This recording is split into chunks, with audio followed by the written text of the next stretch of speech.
Great. Thank you, Shane. All right, everybody. Welcome to the Tuesday, March 3rd, 2026 meeting of the Liberty Lake City Council. I am Mayor Pro Tem Dan Dunn, and I'll be chairing this evening's meeting as our Mayor, Ms. Chris Kaminskis, is absent. We're going to begin the meeting tonight with an invocation. Please stand.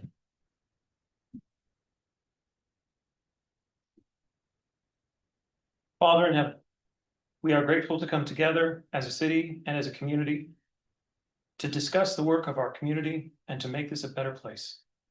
We ask you tonight to lift up the men and women who serve in the armed forces of our nation, who put themselves in harm's way. I wish that you would lift them up as they carry their mission and bring them safely home. Amen. Amen. I pledge allegiance to the flag of the United States of America and to the republic for which it stands, one nation under God, indivisible, with liberty and justice for all.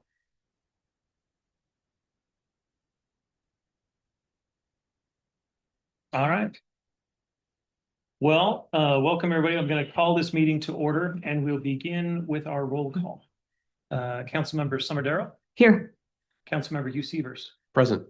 I am Mayor Pro Tem Dan Dunn. Councilmember Rick Klingler. Present. Councilmember Annie Kurtz. Present. Councilmember Arlene Fisher. Here. My understanding is tonight, Councilmember Linda Ball will be absent. Can I call for a motion for excused absence? I move to excuse Councilmember Linda Ball. Is there a second? And a second from Councilmember Klingler. All in favor of the motion? Aye. Great.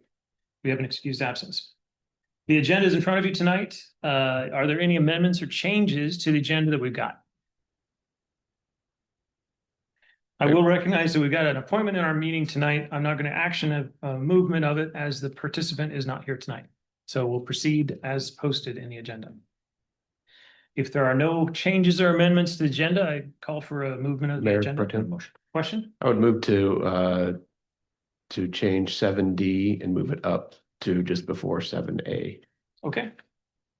Is there a second to move 7D? Second. All right. All in favor? Aye. Aye. And opposed? Okay, 7D is moved up to the top. Thanks, you. With that, I would call for a movement of the agenda. Move to approve. Second. And a second from Councilmember Kurtz. All in favor? Aye. Aye. Opposed? All right, unanimous. We have an agenda. We're now at the section for citizen comments. Everyone is invited to be able to speak and address the city's council. If you are here in the audience tonight, there was a half sheet that you could sign, and if you got some comments and statements, you can step up. Rochelle, did we have any comments for tonight? We did not. Great. Shane, are there any online comments from the community? Sure. Okay. With that, there'll be another opportunity if you guys want to talk at the end of the meeting. Be sure to come out. We will move on to section 7 in our agenda, announcements and proclamations. I'll begin then with the Life Saving Award presented by the police department.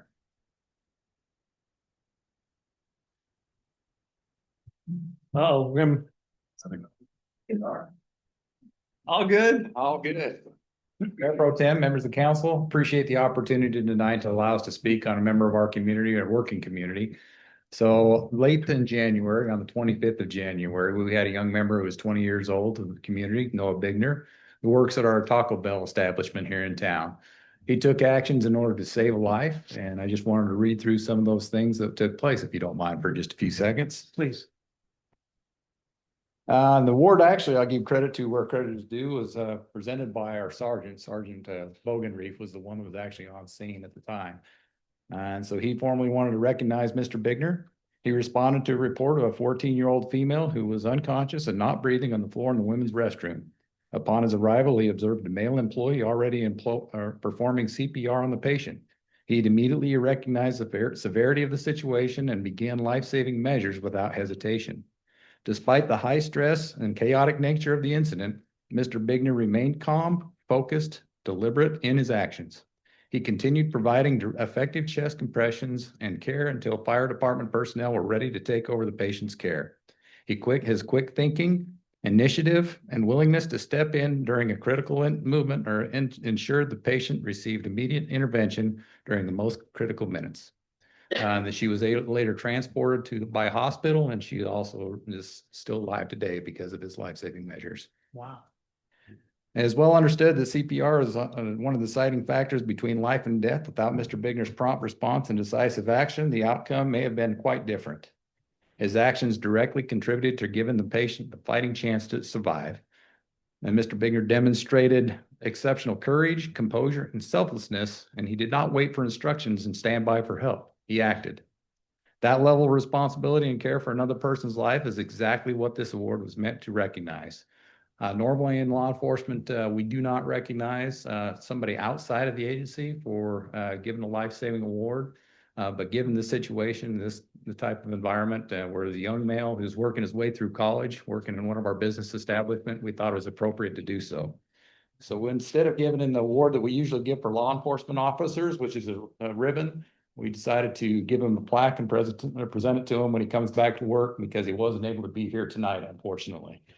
So this was going to be presented to Noah W. Bigner with the deepest gratitude for your heroic actions and saving a life on 25 January 1926 or 2026. Wow. We'll all. That's Thank you for your opportunity.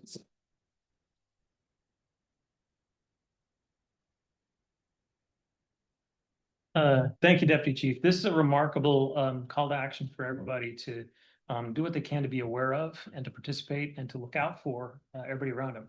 I'll voice from my perspective, I'm an employee of a large employer who occasionally will have a CPR class provided, life-saving techniques in and around. So it's just a good call to action for everybody to be safe. If you haven't had it recently, please get out there and get it so that if you have the opportunity, you can save a life. So it's inspiration for Noah to get out there and do that for right here in our community. And I just wanted to add to that, the only reason he wasn't able to be here tonight is because he's in finals week. So he had to get his finals taken care of. So we're going to present it to him when he comes back to work on Friday. So I appreciate that. Thank you. Great. Thank you, Chief Morgan. Right on. All right. On in our agenda, this is item 7B. The Visit Spokane Quarterly Report. Is Rose with us tonight? Did you want to do sportsmanship?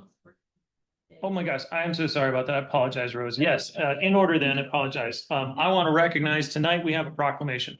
We are going to have a proclamation in recognition of National Sportsmanship. So we have a collection of recitals to be read. Rochelle? Thank you, Mayor Pro Tem. Whereas sports and recreation play an essential role in promoting physical health, mental well-being, leadership development, and positive social connection for children, youth, and adults in our community. And whereas participation in athletics provides opportunities to learn teamwork, discipline, accountability, and respect for others, both on the field and off. Whereas sportsmanship demonstrated through respect, integrity, fairness, and compassion is essential to fostering positive athletic experiences for athletes, coaches, officials, volunteers, families, and spectators. And whereas National Sportsmanship Day serves as an opportunity to recognize the importance of character, responsibility, and respectful conduct in sports at all levels of play. And whereas promoting sportsmanship helps ensure that athletics remain inclusive, safe, and welcoming environments where all participants can learn, grow, and thrive. And whereas a strong culture of sportsmanship contributes to community pride, strengthens relationships, and reinforces shared values that extend beyond the playing field. Great. As is called for in our procedure, at this moment, I would ask for a council member to move to support the proclamation. So moved. Second. Wonderful. All in favor of council recognition in support of the proclamation, please say aye. Aye. And opposed? It is unanimous. I'll continue then. Therefore, be it resolved, Tuesday, March 3rd, 2026 as National Sportsmanship Day in Liberty Lake, and encourage all residents, athletes, coaches, families, schools, and community organizations to observe this day by demonstrating respect, fairness, and positive conduct in all athletic and recreational activities. Dated this day, the 3rd of March. And we have with us here tonight, Phil Champlin of the Hub, if you want to step forward and offer a few words. Thank you, Mayor Pro Tem, Council. This proclamation and recognizing Sportsmanship Day. Obviously, this is something that shouldn't just be limited to one day, something that we should carry with us throughout the year. So on behalf of the Hub Sports Center and the coaches and families and volunteers we work with, we appreciate the city's commitment to sportsmanship and character development. Each year, we serve thousands of youth and families that come through our doors, and they need this type of encouragement to have sportsmanship among other character traits. Respect, teamwork, integrity are learned through sport and carry far beyond the game. And so it's something we get to see every day at the Hub. We appreciate this council and the city for their support of Sportsmanship Day. Wonderful. Hey, thank you, Phil. I'm grateful for your words and for what you contribute as sportsmanship and recognition for the people and so many people who come through your doors at the Hub. Yeah, thank you. And we have people from the YMCA here, and I know that's something that's big on their hearts as well. And Visit Spokane with, again, creating a better community. And then you'll hear from Waste Management about the ways they support the Hub and allow us to do these types of activities to benefit our kids and youth. So a good night to be here. Thank you. Thank you, Phil. Thank you.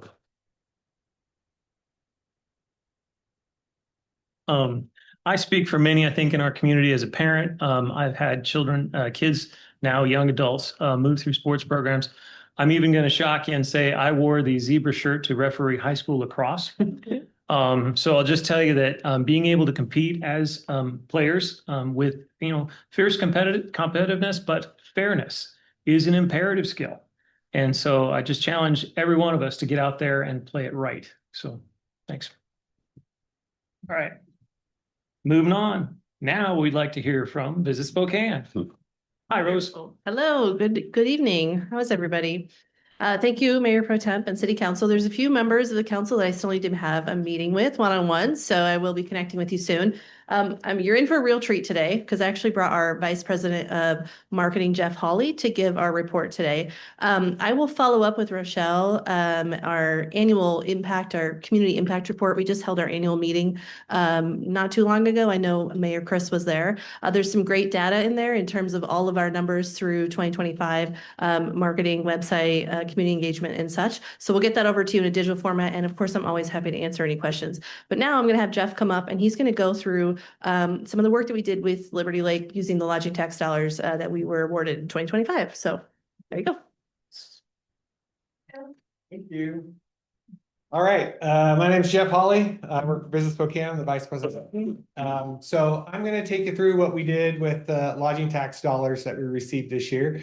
And I want to start by saying we love to promote Liberty Lake, all of the cool things that are happening around Liberty Lake, all the new development and stuff. I just moved back here in 2021 and I've been out to Liberty Lake more times than I ever did growing up. So there's lots of cool stuff out here and I was excited to discover it all for this campaign. Why don't we go to the next slide? So we ran a digital marketing campaign. It's called Escape to Liberty Lake. We ran this campaign in the fall of 2025. We spent the end of the summer collecting video assets and producing all of the content so that we could launch the campaign for the fall of 2025. And then we actually we held out a little bit and did a little bit more promotion in Q1 of 2026 with the Inlander on some key promotions that we thought would be really good because they drive a lot of regional business. The campaign was, the idea was to elevate Liberty Lake, get people to come here, spend money, spend a night in a hotel, and discover the area. We mostly targeted our regional markets, drive markets in the area. We didn't do a big national awareness play. We really wanted people from Spokane and the Tri-Cities and Coeur d'Alene and Yakima to be the ones to escape to Liberty Lake. So that was kind of the idea. And during that time, like I said, we created a lot of really great and cool, beautiful photography and video that we then gave back to the businesses to be used for their own marketing as well. Next slide. So for the visual asset collection, so we did quite a bit of stuff. We did multiple day drone shoots as well as around town photography and B-roll.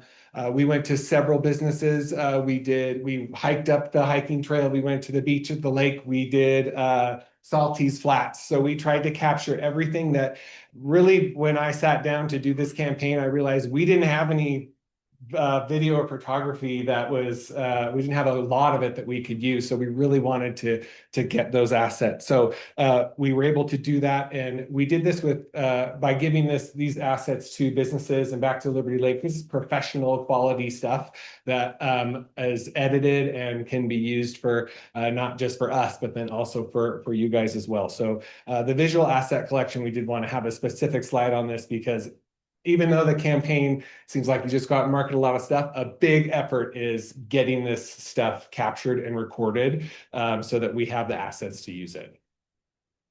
Next slide. So the campaign, you can see some of the creative here for the Escape to Liberty Lake. It was definitely a multifaceted campaign. It had a lot of different channels.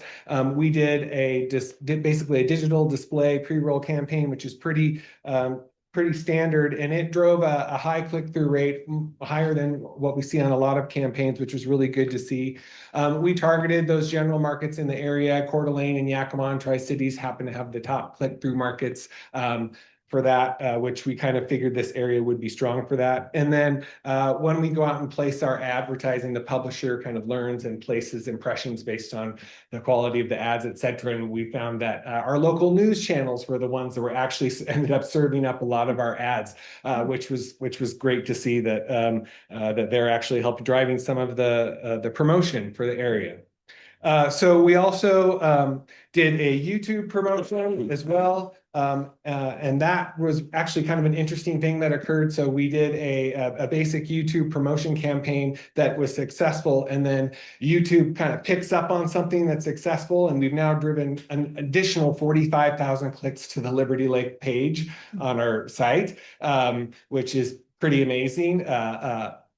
Just in the past a few months. So that wasn't even something that we had to pay for. It was just like it took off. So that was great to see.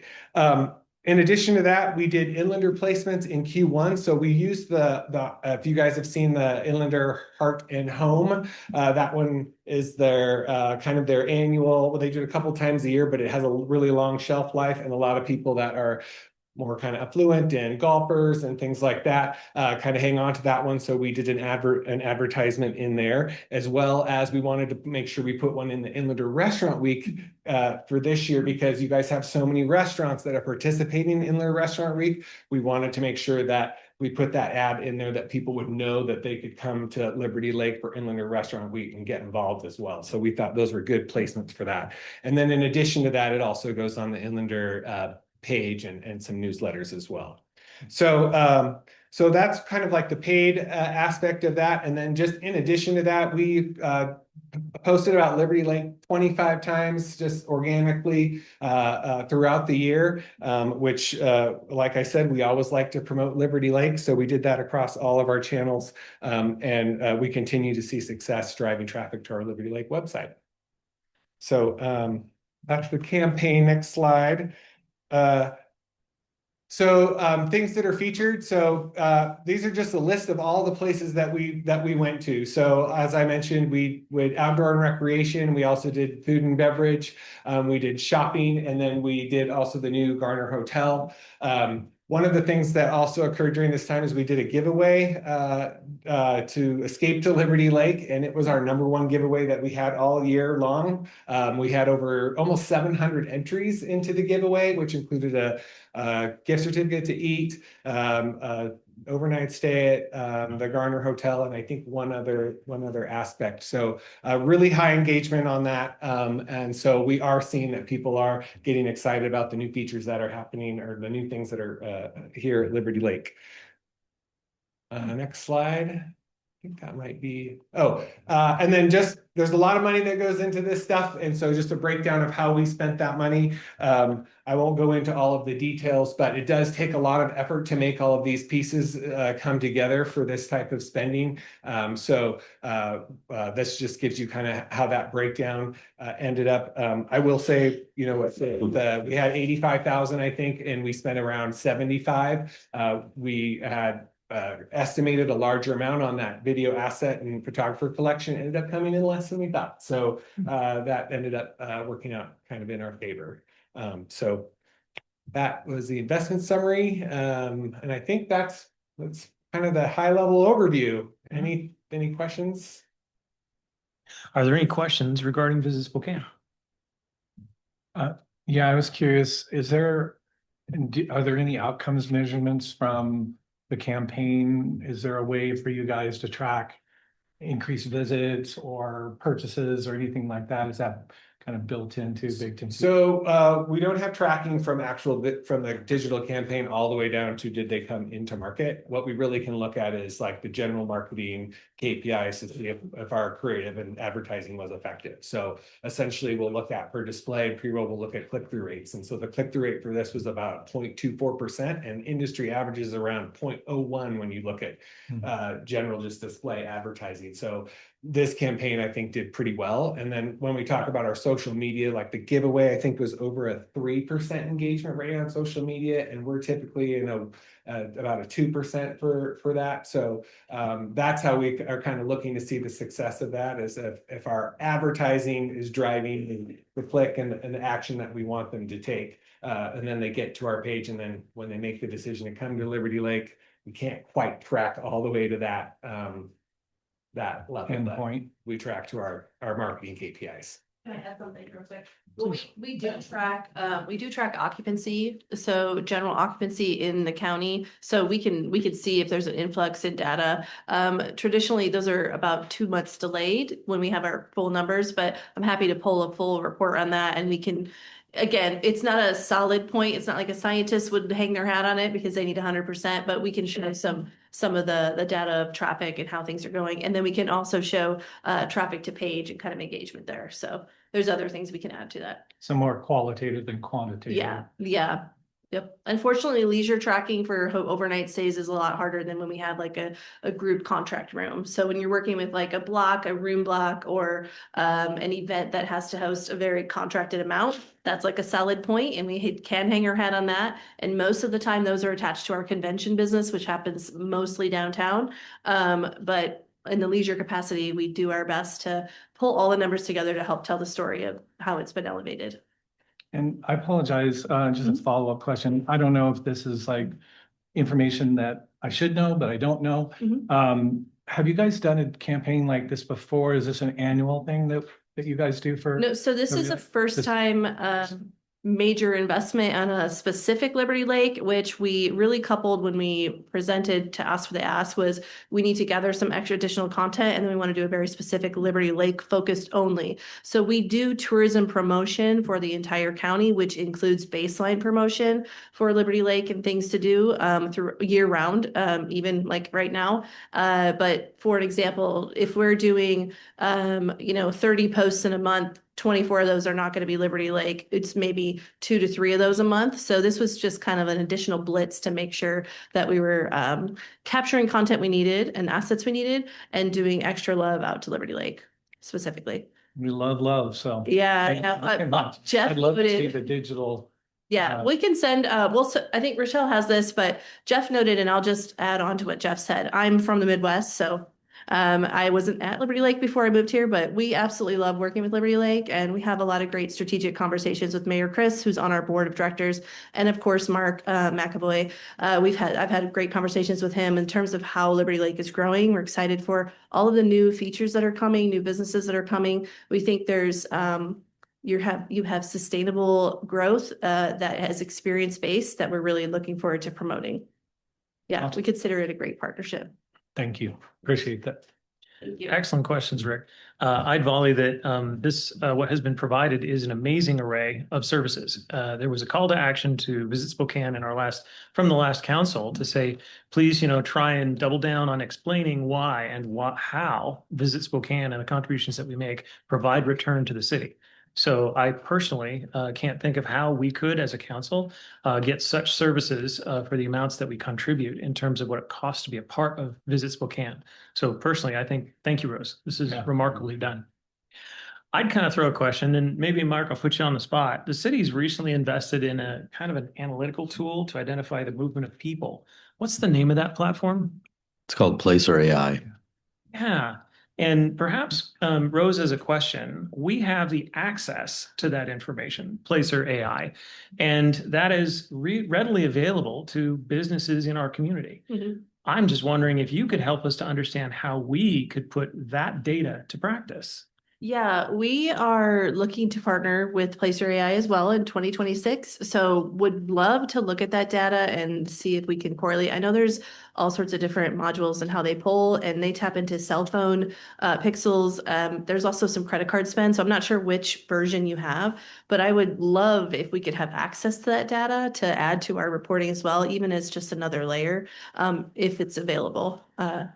I would ask you to get together with Mark McAvoy to discuss that concept. Mhm. I personally think it's a great investment on the part of the city. I'm just trying to put it to practice, like I say, or operationalize Mhm. this for, turning it into intelligence Mhm. for the actions of the businesses in the community. So yeah, you guys get together. It'll be good. It'll be fun, right, Mark? Looking forward. All right. Right on. All right. Thank you, Rose. Next on our agenda, accurately, the Waste Management 2025 Annual Report. Zach Stavros, if you'd join us. Welcome.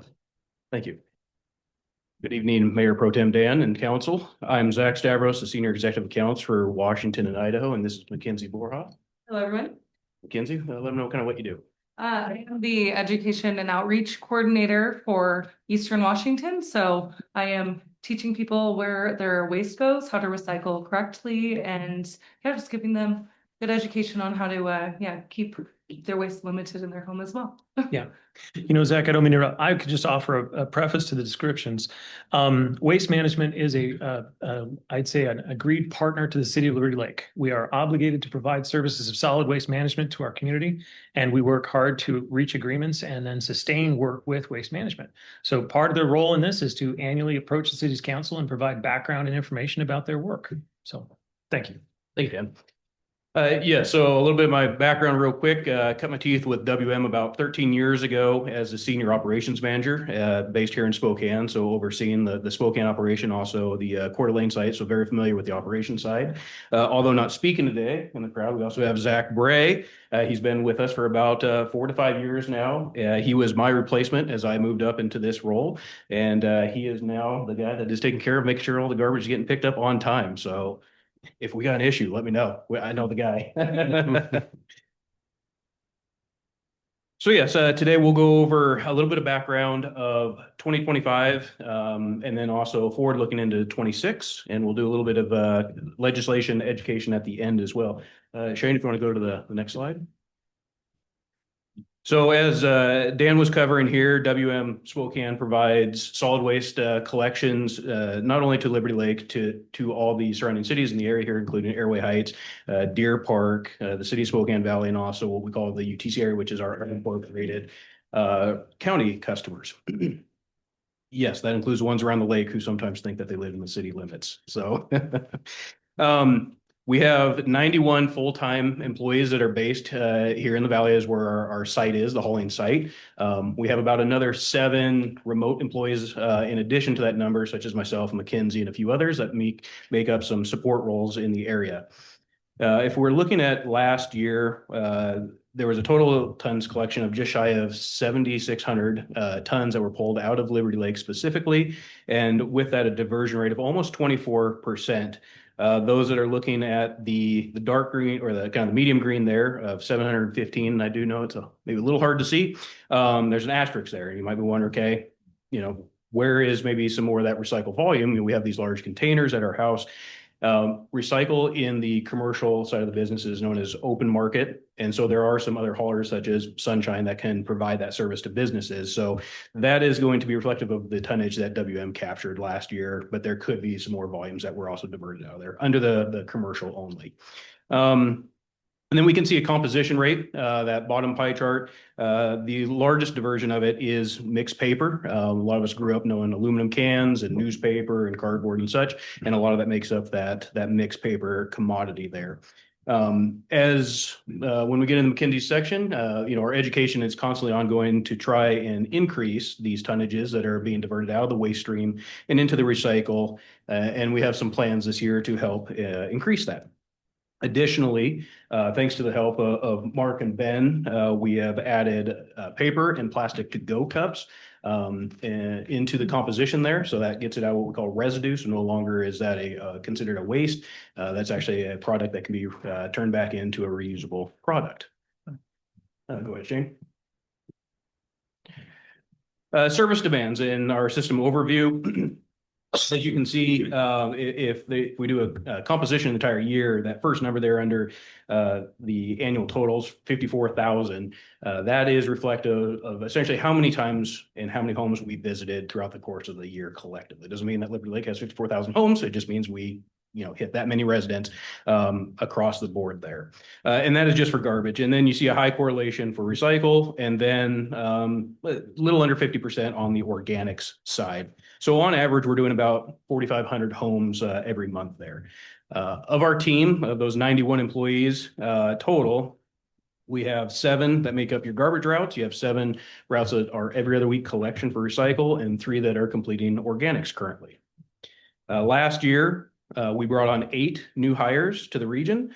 We acquired 12 new collection trucks that are about $500,000 a piece starting before we put on all the fun options. And customer service, as of mid-year, had added about 45 new staff to answer calls. And the Smart Center saw an $18 million investment so that we can capture more materials and do so more efficiently. In the end, we won't bother with all the other data on there, but I can, in summary, tell you that Liberty Lake specifically has seen a compounding 8% growth year over year in subscribed services. So that's reflective of the residents that move to the area and then also choose to sign up with us. Doing a quick census review as of 2020, again, ballpark numbers. About 90% of residents have service with WM. And again, that's by choice. So we are really proud to see that we have that high of a participation rate. That other 10%, they have the choice to self-haul and take it to a local transfer station. All right, I'm going to turn the floor over to McKinsey. Right, Michelle, if we can move to the next slide. Hello, everyone. Like I said, I'm Mackenzie Bora. I'm the Education and Outreach Coordinator. I'm fairly new to WM, but it has been an amazing year, especially being in my hometown of Spokane Valley and Liberty Lake as well, which I, grew up in this area. So it's really amazing to be able to have some direct impact in the community. So we have a few highlights from 2025. One of our biggest highlights was reopening the Smart Center to the community for tours, in which we hosted many legislative leaders at the center as well over the course of 2025. Some of you may have been present for our grand reopening as well. So that was very exciting for us. And let's see. Next up, so we had a lot of community engagement. As Phil spoke earlier, we're heavily involved in the hub, which is just across the street really from the city hall. And so we supported their, their Unlock Their Future. Zach Bray and I attended that one, which is their career fair, their all-star breakfast, the crab feed, which is coming up here soon. And then probably one of my highlights of my year entirely and all of my outreach would be the Liberty Lake Touch a Truck. It was truly such an impressive event. The turnout was just astronomical. I did not come prepared. And now coming into this next year, planning with Mikhail for an even better and bigger event. It's just very exciting that I get to be a part of that planning process as well. Now moving on to our supporting local businesses and organizations. As I said, we do sponsor a lot of the Hub Sports Center's events. We also sponsored them for the nonprofit business showcase through the Spokane Valley Chamber of Commerce. And then the Spokane Valley Chamber of Commerce golf tournament, we are also an annual sponsor of, which we plan on continuing this year as well. And then, of course, as Zach mentioned, we are now accepting all paper cups and all the to-go plastic cups as recyclable, and including tubs like yogurt tubs and butter tubs. This is a really exciting announcement for it to be accepted nationwide. In order for us to say it was accepted nationwide, we had to get at least 60% of the cities on board across the states. And I am happy to say that Liberty Lake was one of the first. So you really led the charge in having a nationwide acceptance of these materials. And then if you can. I just want, that's a remarkable moment. I'm going to profess my perceptions and understanding in recyclables. I'd always kind of been taught or told that very thin film plastics generally were difficult to recycle because they tend to get malleable, and I guess the words gum up the machine. What I've heard you say is that's not the case anymore. So I will offer some education here in this moment. So the rigid plastic cups is really what we want. So what you would get from your Starbucks, you know, your cold cups there. Anything that if you were to squeeze it and it has flexibility to it is really my biggest recommendation. If there's flexibility, we'll take it. If it's brittle, like a red party cup, for example, and it breaks, that's something that would be really difficult to recycle. And so that's kind of my tip and trick for you all for that. Yeah. No, that's great because, you know, I'm looking at my kids and they're throwing the, you know, McDonald's cups in the recycle. I'm like, that's not, but now I know. Yes, yes. Yeah, very exciting. I was very ecstatic to learn that this was added to the list this year. Great. Okay, so now let's move on to the next slide, please. And this is for 2026, looking ahead. I have been working diligently to finally offer public tours of the Smart Center this year. And so we will have 4 virtual tours every quarter, which we just had our first one this month. And then I'll have 2 in-person tours.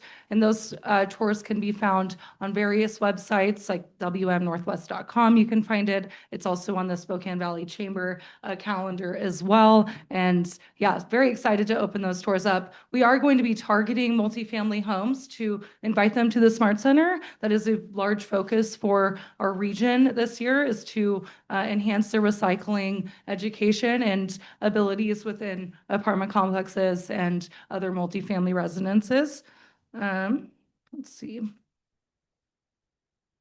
And as I mentioned, the Liberty Lake Touch-a-Truck was such a huge highlight. I'm very excited to continue working with that and to expand it into an evening fun summer event. Very, very happy about that. And like I said, we will be targeting multifamily outreach, building new relationships with property managers, especially as apartments are, you know, they're getting built out here. Yes. I was just going to mention, I'd love to take one of those tours because it looks fascinating. And after reading your section here in our agenda, it was like, oh my God, I gotta go see what happens to all my garbage. Yes, I would love to schedule that, which Absolutely. Mark and I have been kind of in communications about that, so we can continue kind of figuring out a calendar invite for everyone. And then I connected you with my wife, Laura Lee Klingler Yep. at Liberty Creek. And just as a, you know, off the cuff update, she's talking to Alicia, the principal, to Oh, see wonderful. if she can get it throughout the school, not just her classrooms. Yeah, that's the hope. I actually reached out to her this morning as well, so we were emailing today. Yeah, so I'll also be reaching out to some elementary schools in the area, just really trying to push out into the community this year as my second year here. And Wonderful. I believe that kind of wraps it up. So we're really excited to continue supporting Liberty Lake and in our recycling education. Thank you so much. Oh, you get the applause.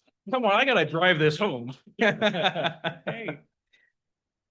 And something in that I want to touch on 2 things is really the appreciation for Mark, Ben, and not here today, but Mikhail. My experience from operations has been great. Working with Mikhail on the Clean Green event, really kind of enjoyed working with him, almost a friend. There's not too often I leave the house to go buy energy drinks and, you know, bring them around to staff because they are working their butts off there. But he's done a great job with that. And Ben has been great, especially stepping in this role, and same with Mark. So I definitely want to give appreciation to these guys and what they do. Really makes our lives that much easier, and our meetings are quite enjoyable too. So, and I do want to clarify one thing. I heard that you said film, and I want to make sure that we don't have any miscommunications tonight. So yes, on those plastic cups, Mackenzie did a great job describing that, but we still want to avoid plastic bags, plastic sheeting. Don't put, saran wrap, pool liners, and don't bag the recycled material, because to your point exactly, gum up. And I think that's why definitely an open invitation to all council to go to the tour, because it really is eye-opening, and to really see that first stage, what those tumblers look like and what happens when that film type material gets in there. So do continue to divert that into the trash can. That is the best place for that material. So future planning, we've got a couple things on the agenda in the upcoming years. First one, that's also the most timely, is going to be the Recycling Reform Act. You may also hear it as EPR.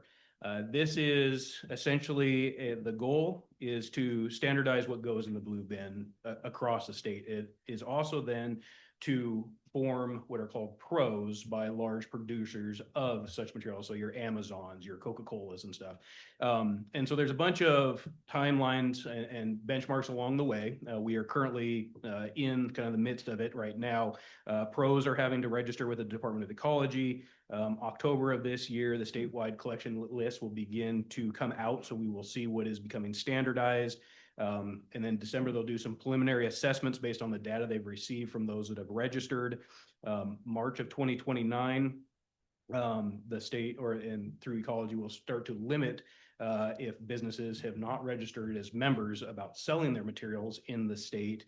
And then in 2030, the expanded curbside collection truly begins. What this means for you guys here at the city. Currently, WM is already ahead of the curve. And so anything that is on the docket in these coming years, we're already providing that service as available here to the residents. So there's really no concernable action as far as changes in service and such like that.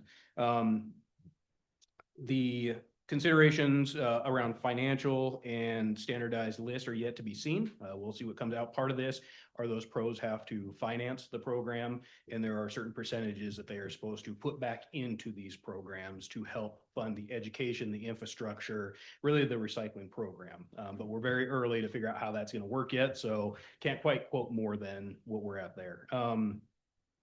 Route optimization. This is purely an internal item that we have here at the Spokane site.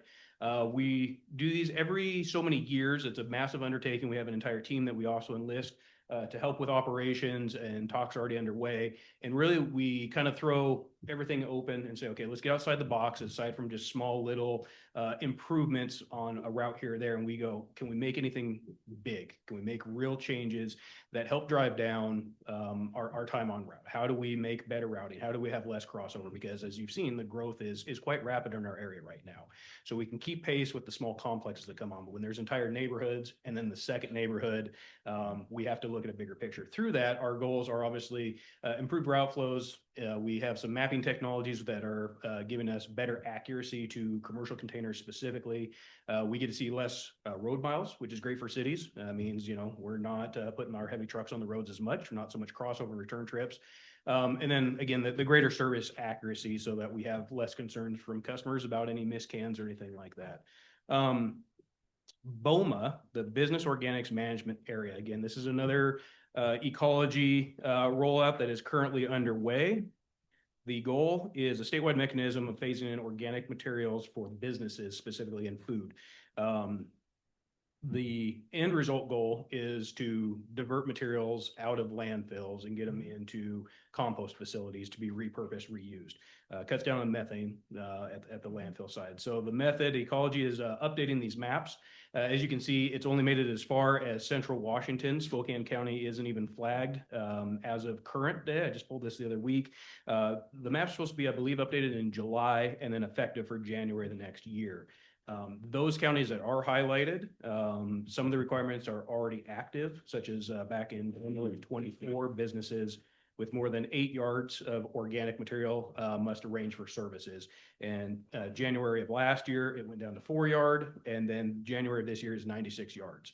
So Again, this is business specific. This is not a blanket for everybody. Currently, Liberty Lake is not shown in the area, so there are no considerations that have to be changed right now. Again, WM, we're ahead of the curve. We offer these services to the businesses as is. So if it did turn on tomorrow, we're already posed and ready to take on that extra flow. And then the last one is Orca, and same concept, but focus more on your residential side. So these are your organic recycling collection areas, again, being overseen by the Department of Ecology. Same goal, divert organic materials out of landfills and get it into a compost type of situation where cities and residents can buy back that material to utilize. Ecology, again, has this mapping. They're going to update annually. As of right now, you can see that it is at your front door. It is here in the valley, but it has not crossed over into the city limits of Liberty Lake. Based on current day thresholds, you guys are pretty safe from any implementations on this. 25,000 residents is the threshold. So we've got a ways to go for the community. I think you guys are about maybe just under 50% of that, I think, for a total population. So Ecology does reserve the rights to change some of these thresholds come 2030. And so they may lower that threshold come that time. Essentially what this means is if and when activated, residential curbside organic services would become mandatory in 2030 and available in 27. So again, hypothetically, if you guys more than doubled your population in the next year, we're already offering the service. And so there would be no changes there. It's when 2030 hits is when those that maybe don't want it would have to look at subscribing to that service. Good. So Zach, just to try to develop that, right now as a resident within our city, you have the option to subscribe to solid waste, we'll call it, or solid waste plus recycle. Yep. Or solid waste plus recycle plus organics. Correct. And so the potential we're being considered is to obligate organics as collection, for city residents, what it sounds like. The timing on that I heard is not before, 2030 or availability 27. Yes. And I've heard you say clearly that Waste Management is able to provide those services today. Yep. So should these obligations emerge, you guys are ready to support whatever is being required. We are. Thank you. Yep. And we're planning ahead. This is a highlight item. We have government affairs managers that stay on top of this in Olympia. So again, we are very forward looking to that 2030 timeframe because that is where impacts will be seen on the operation side, where we'll need to acquire some more of those $500,000 trucks another 5 years from now. Those probably be $600,000 trucks baseline. So, but we are forward looking. What does that require for staff and resources? So, great. And we are here to support you guys. There are some waiver processes. Again, I don't think we need to go all the way down these rabbit holes today. It's a lot to cover, but there are some waiver processes in these. They are finite. They don't last forever. And there's kind of what we are referring to as the Get Well program. So if it was something that became active and you guys decided it maybe met a couple of the criteria, there is a way to postpone that until a better time. But we're here to satisfy, the desire of City Council and also the residents and what's best there. So we're posed either way. Great. I'd voice my experience as a residential customer.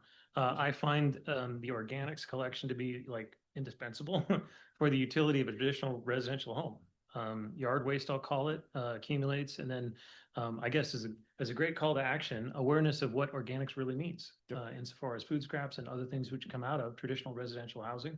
So it's opportunity, and I think it's just a good thing to do. So awesome. Thanks, Shane. I was curious about cost. Do you guys know what the per resident cost is going to be when this becomes mandatory? Is that going to be a consideration or a concern?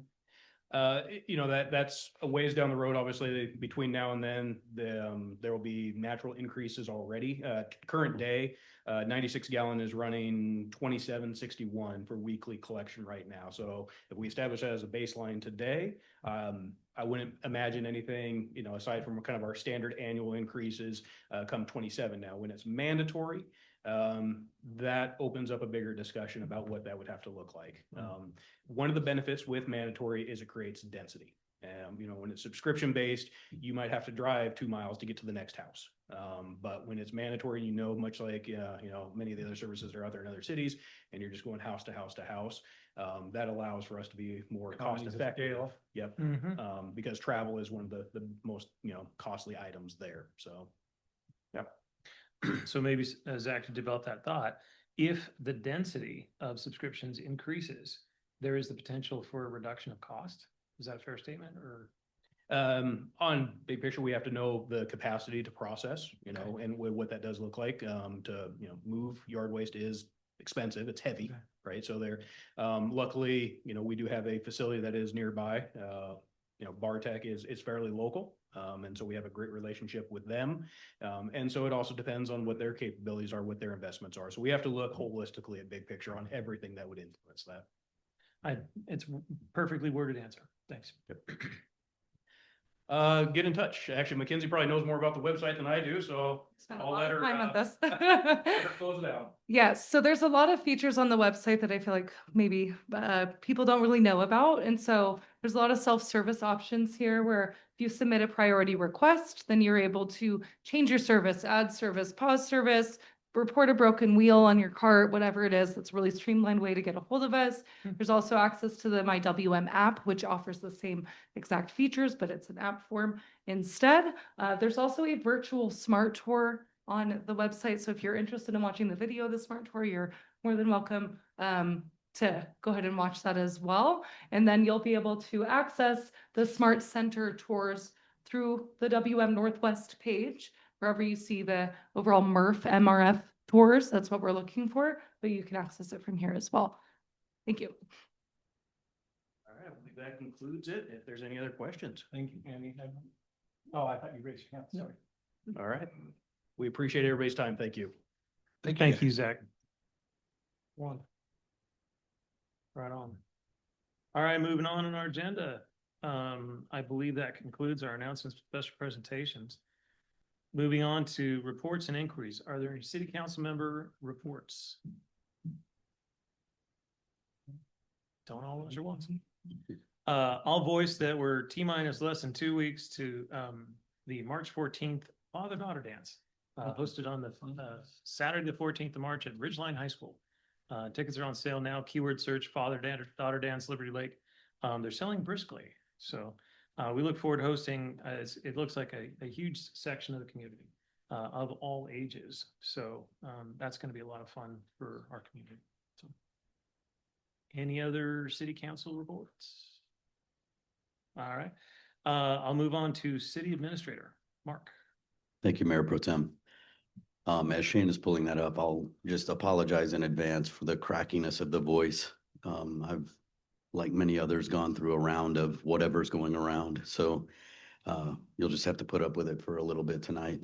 A few reminders to let everybody know of. We made it almost. We're getting there. This coming Saturday, we're going to hit daylight saving time.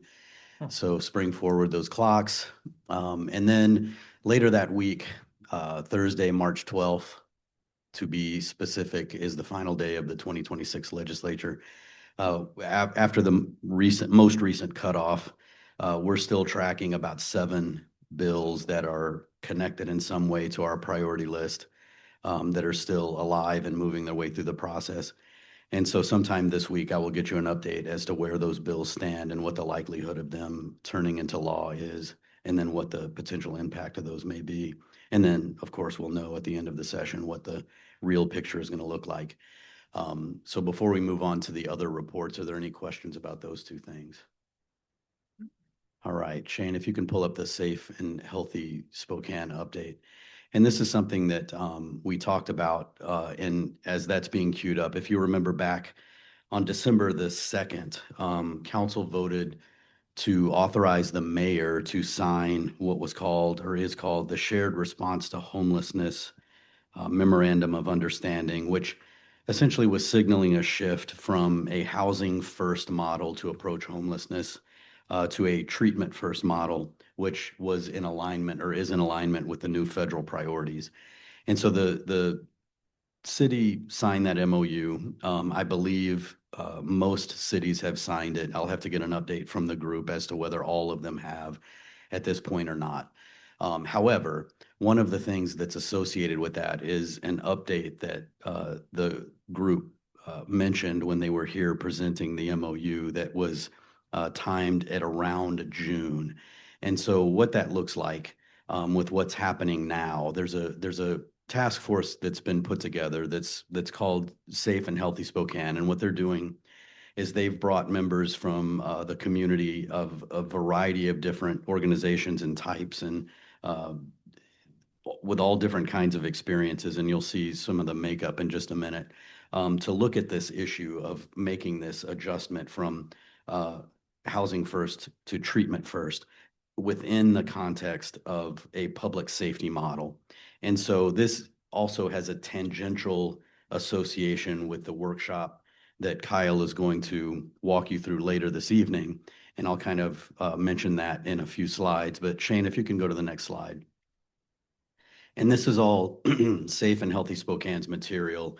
I'm just kind of using some of the excerpts to give you an idea of what's going on with this group. So this is the issue, and we've talked about this in various different ways. We had our own update to what we called the camping ordinance a couple of years ago, and most cities around the region are facing similar issues with mental and behavioral health, drug use and abuse, and the homelessness issue, and all of those things kind of come together and create this perfect storm of things that need to be resolved. And so this is the issue, right? The cycle causes harm and trauma, drives high costs for counties and cities, and affects community safety. And so Shane, if you can go to the next slide. This is the group that I mentioned earlier. This is kind of the cross-section of folks that are involved in this thing. They put together this task force. They've now created advisory committees. There are 100 or so people that are assigned to these committees. I happen to be on one of them, and so I will be able to stay plugged into this discussion as it moves towards completion. And then ultimately there will be a public engagement phase of this. And Shane, if you can go to the next slide. And this is really the goal that this group has put together. It's to enhance public safety, support behavioral health, and strengthen the whole system coordination. Go to the next slide, Shane. And so what the timeline looks like between now and you see at the bottom right there, that late May timeframe for the final report to come out. That's when we expect for the report that the team that was here in December mentioned to reach the elected officials in the jurisdictions that are involved in this. And so I would expect as this timeline proceeds, I can certainly provide you updates as the advisory committees are meeting. There's a meeting scheduled in March and then one in April. And then of course the preliminary recommendations will come out in early May and the final report in late May. And that's when we would expect for someone from that team to come and brief the entire council of what that is going to look like going forward. And so that is kind of the update from the Safe and Healthy Spokane Task Force. If there are any questions, and I think that's the last slide, Shane. Yes, if there are any questions or comments, I'll be happy to stand for those. You know, Mark, I'm just very interested in what is tactical action to be taken at city and policy levels. Very interested in what's being advocated through that report as changes to existing activities. So thanks for being on guard for that. You bet. On the list of, you'd have to go back to the slide, but it's all the people on the advisory board. I didn't see anything there representing specifically healthcare or behavioral health professionals in that list. It was all legislative and is there that component? Shane, if you could go back to that slide. As we're getting there, I will say absolutely. The advisory committees are broken down into 4 groups, and I'm on one of the 4 groups. And in my group, there are 3 healthcare professionals representing agencies and nonprofits there. And on the other groups, there are as well. And so there is a healthy mix of folks representing healthcare, behavioral care, mental health care, and the whole gambit. Yeah, that would be my largest concern is just that from my personal experience in healthcare and a nurse and working with behavioral health patients, I think our current model may not be adequate. There's definitely room for improvement, but right now when I look at it, it's throwing the baby out with the bathwater. You got to avoid that because right now Washington doesn't have enough behavioral health beds there's not enough treatment access to adequately treat the individual before they can find a home. There's not enough homes either, by the way.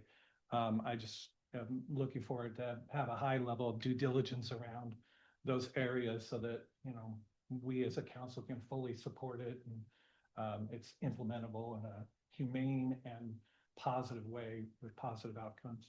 Well, and it's hard to predict what the final outcome will be, but all of those things are part of the probably couple of hundred preliminary recommendations that are being bandied about in these meetings. So I think you'll be impressed with the final product. And I will say, just a personal note, we had a really good council retreat last week, and I think Mark's the ideal person to be on a group like this. He's just got a huge heart, you know, I found out. He's just got a lot of background and experience that will be so beneficial to this advisory group. So good on you, Mark. I'm glad you're on it. Hugh, Question and a comment. I guess I'll start with a comment that in another board a week or two ago, I was able to get sort of a half presentation of this, and it was really interesting to learn. This was actually from a pretty high level healthcare person in town, I'll say that. And so the representation I recognize is very strong on the healthcare side from my understanding. But what this gentleman mentioned there was there's a lot of this that people have a perception that this is about homelessness. His statistic he gave is really about 20% of this issue is homelessness and 80% is actually in the homes and where it starts. They're trying to get to the root of the issue. I don't want to misquote him. I'm not going to use his name for that reason, but it was really fascinating to hear about this. It's just a continuously growing issue that needs to be solved or needs a lot of care and feeding to start figuring it out. But question, Mark, is my understanding is this is going to cities, but mostly larger cities for an in-depth presentation, and they're not focusing on smaller municipalities like Liberty Lake for right now. Is there any insight on when that might come to smaller cities? So I will get clarification on that. My understanding, based on the conversation that we had at the last advisory committee meeting, was that when we get to that final recommendation, final report phase, they would be coming to all of the municipalities throughout the county. Okay. But I'll clarify that. I think they're hitting, well, of course, I'm biased and want us to hear some of the information a little bit sooner, but my understanding is that their city of Spokane the city council there is scheduled for a in-depth conversation sooner versus later, if it hasn't already happened, and same with city of Spokane Valley, and that the smaller cities were being missed.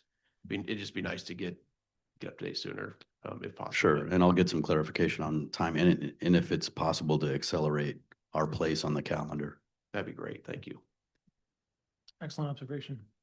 I'd reflect maybe, thank you, Rick, for bringing forward healthcare providers as contributors. I also want to recognize supportive housing providers. It doesn't seem are represented here. So just keep an eye out, Mark, for where you think supportive housing providers are or are not participating in the action. Sure. Good insights. Thanks for your work, Mark. Yeah. All right. Thank you all. Shane, if we can queue up the 2026 Community Satisfaction Survey. As hard as it is to believe, we've just completed the 3rd annual Community Satisfaction Survey. And so I wanted to give you a picture, high-level picture of what the results look like, and we'll be working to complete the report so we can distribute that to the council and the public as soon as we can. And so, as you all know, this is something that we've put into practice to help us understand what the community's perceptions of our work towards achieving our strategic plan is. And so this is an opportunity where we can ask them how we're doing and then use their feedback to make adjustments going forward. So when you look at it from a kind of cadence perspective, our community satisfaction survey is looking backward on the year that just concluded, while our budget process is looking forward to the year that we're getting ready to go into. And we're trying to balance those things and get some rhythm associated with them so that we can use the data to make positive changes. And so Shane, if you can go to the next slide, just at a very high level, sort of some logistics here. Over on the right, you see the postcard that went out to all residential addresses in the city, most residential. There may not be all of them represented. We mailed 5,063 out at a direct cost of 2,600 and some change. When you look at the responses, at least one response was provided by 418 participants. And then 396 participants completed every question or provided an answer to every question, which is what is completed, but that's what completed means. So we have 396 households who have completed the entire survey. That's the short way of saying that. And so the direct cost of a completed survey is $6.67. That's far less than it has been in the past because this year's response rate was about equal to the combined past 2 years.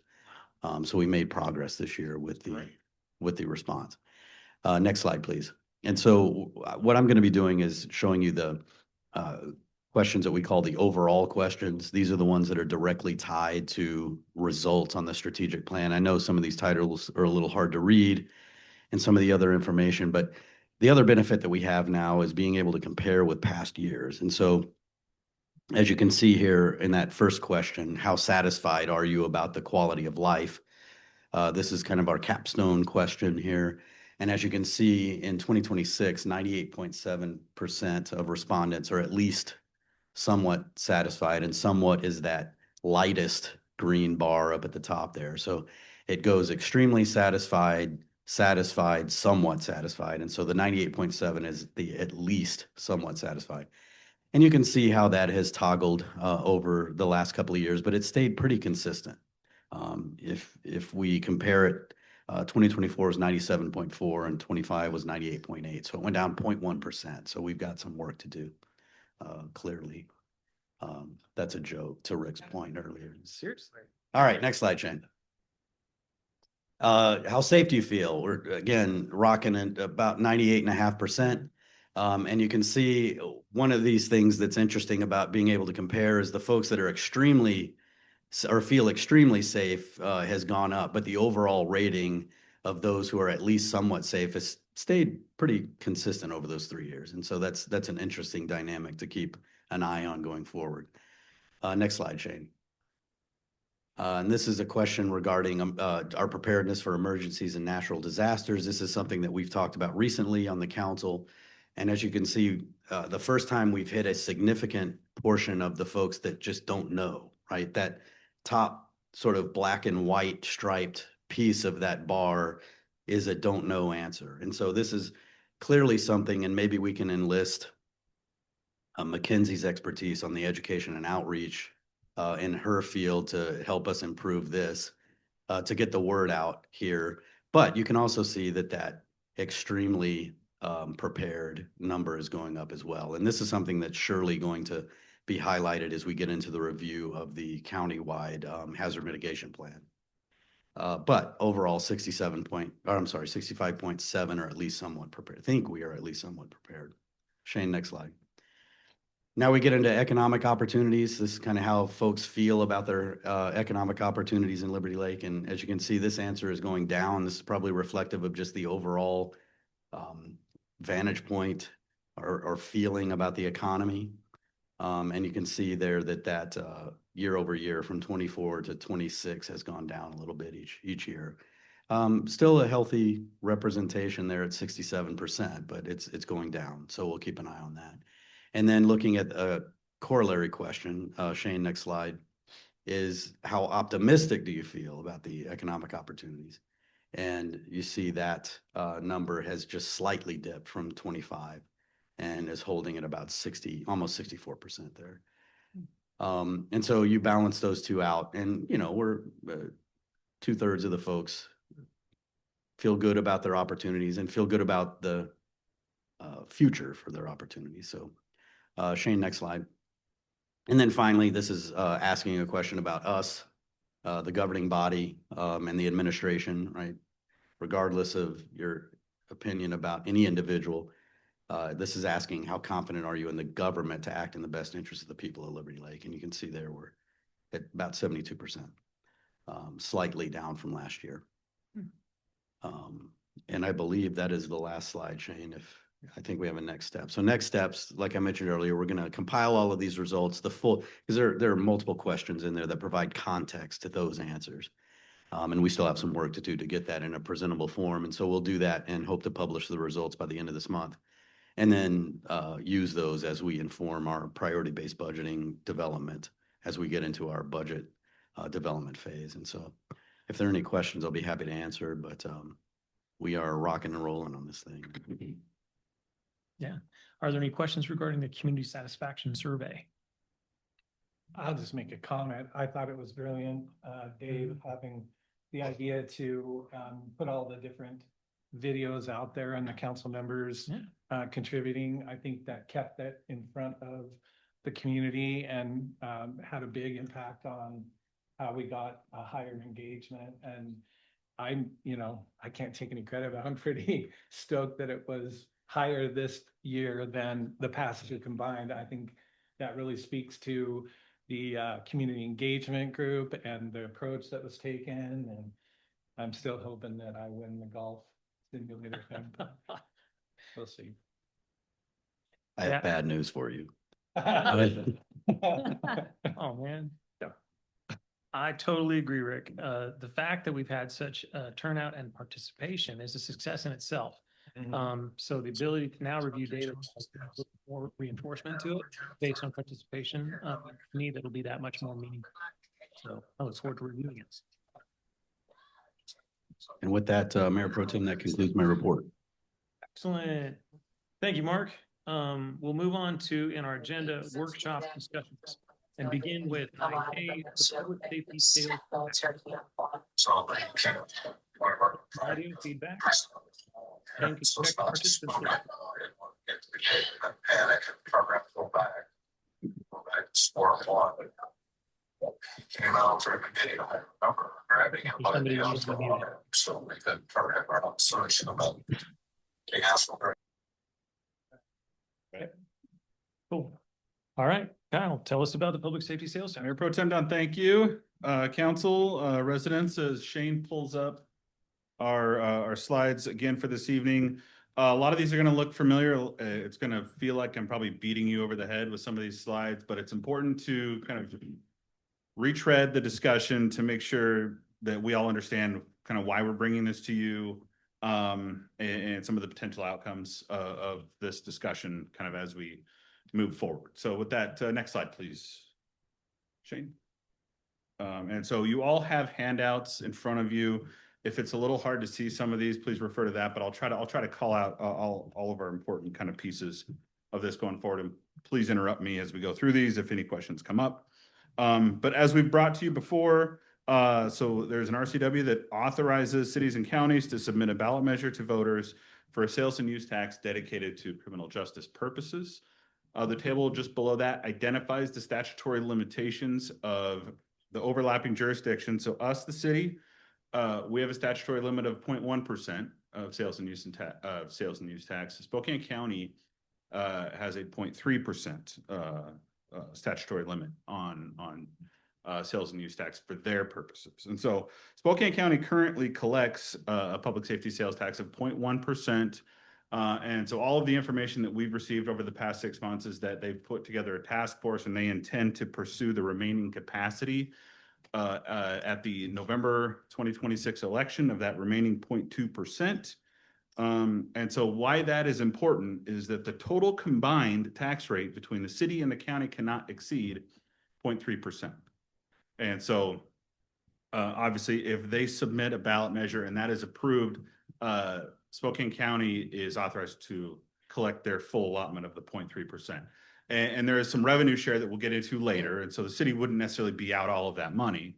But it certainly benefits the city and the council to have the discussion on whether we want to proceed in a timely fashion to maximize the city's return for these potential tax increases. So next slide, please, Shane. So again, the public safety sales tax proposition may be submitted for a primary or general election. I think our ask for council consideration would be to, if council determines so, to proceed with a ballot for the general election in November. A simple majority is needed to approve this sales tax proposition.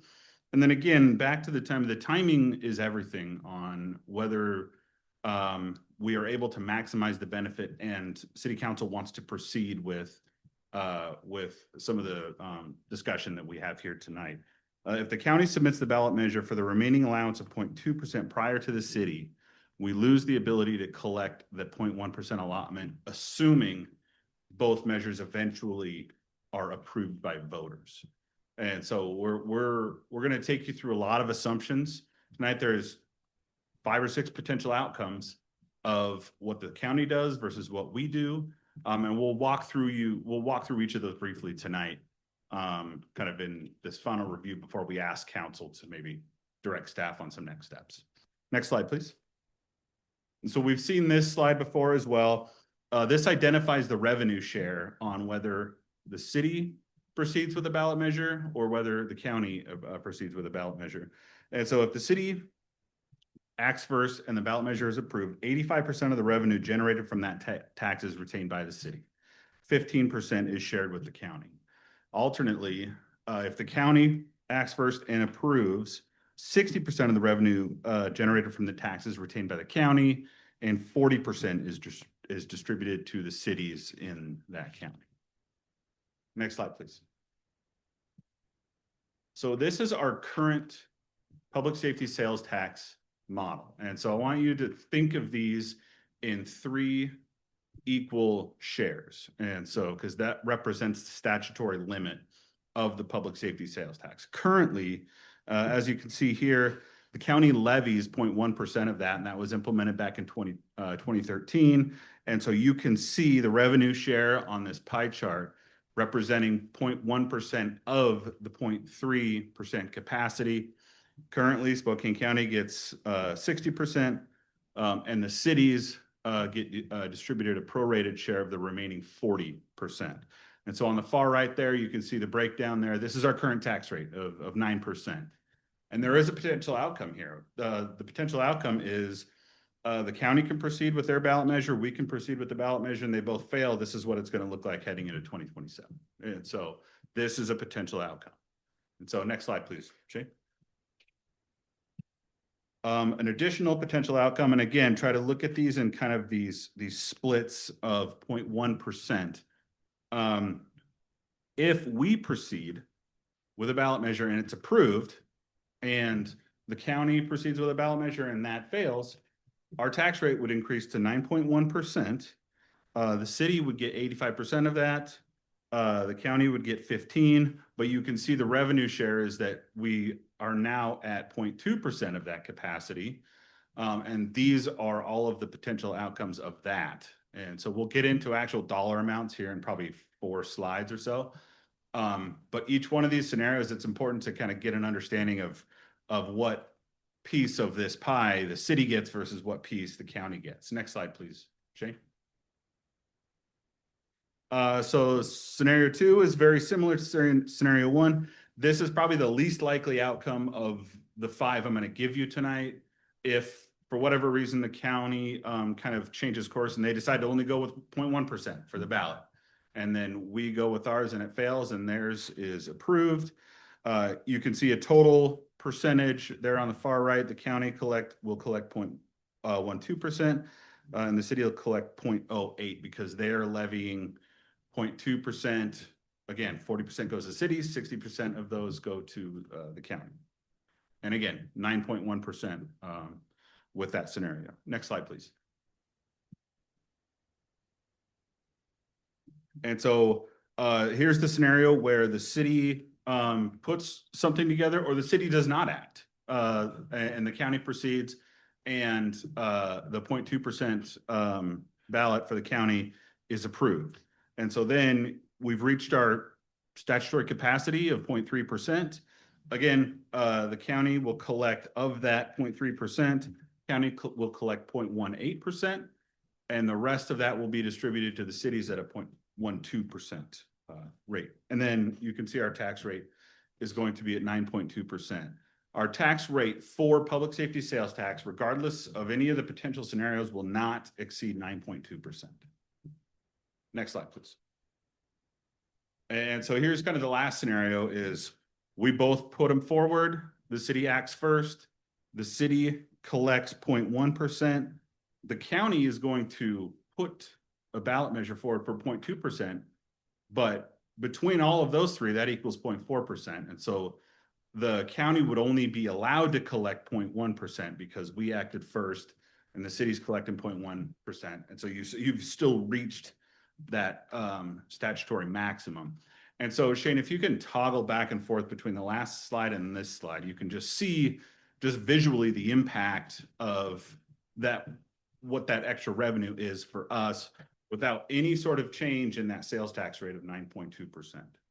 And so that's an important visual for council to consider to potentially maximize the city's return for this specific tax in this specific scenario. So next slide, please, Shane. And so this is the monetary outcome for some of these. And I'm not going to go through every single scenario, but it's important to understand, okay, if the city proceeds and the city acts on the 0.1%, based on 2026 dollars, the city would receive 85% of that, which is roughly $730,000. And the county would get $120,000. Alternately, again, if the county moves theirs, they will collect just over $1 million of revenue that's generated in the city for their use, and then they would 40% of that would be $680,000. And so you can see if the city chooses not to act, or if the city puts forward and that measure fails, the city is essentially sending an additional $390,000 a year to the county for obviously very needed services. But it's my position that we seek to maximize the return on this tax for programs within the city. And so the very bottom note there is that if both are approved, you can see the city approved at 0.1%. We're still collecting that $730,000 annually. And then the additional 0.1 from the county would equal $340,000 for a total of $1.07 million if both are approved. Next slide, please. So why are we doing this? So obviously, we know that the county is going to act. This is not purely reactionary for a cash grab. We can demonstrate the need. And so if you look over the last 4 years of the public safety operating budget, you can see substantial increases year over year.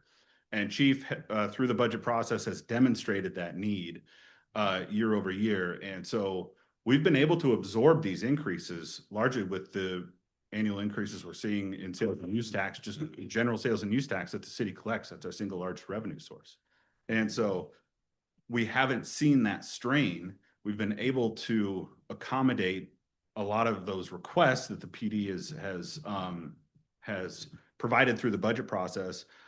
Is this sustainable over like a 10-year term? Probably not. And so it's time for us to either start looking at additional revenue sources or making some decisions about level of service and staying or reducing level of service to balance the budget kind of in the next, call it 5 to 10 years. And so, but you can see there, the actuals kind of largely speak for themselves as to kind of the need for us to potentially maximize the revenue retained within the city with these taxes. And so, next slide, please.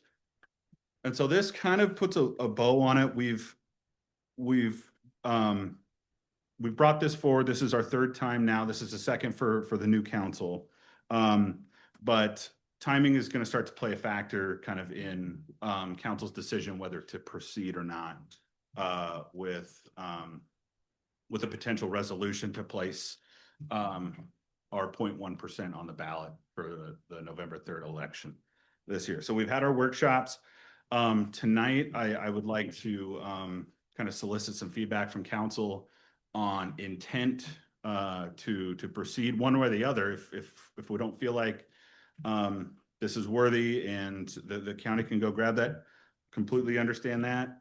If there's any additional information the council would like prior to, I guess, giving staff official direction to come back with a resolution to place this on the ballot, we can certainly do that. And so we think that May 19th gives us plenty of runway to put this up for approval and get it to the auditor prior to the county moving on any proposed resolution on their end. And so with that, I'll stand for questions or deliberation or any, yeah, go ahead. Great. Hugh. A couple things, Kyle. Thank you. First, how do we know the county is going to move forward with this, or where do we pick that up on? So they've put together a task force. So they brought something similar 3 years ago, I want to say. And I don't think they ever acted on it. So measure one was, I believe, 2023, and it failed at the ballot box. But Safe and Healthy Spokane, which I mentioned to you earlier, is the vehicle through which this recommendation is going to come. It's obviously going to be tied with a whole host of other recommendations that are tied to the substructure. Like we talked about the system in one of the slides to address deficiencies in the system. But one of the things that they're going to come forward with is a recommendation to levy the tax up to this statutory limit. Excellent. Thank you. So second part, I just want to confirm what you said then is assuming that there's a lot of ifs out there right now, right? We don't know if they're going to actually put it on.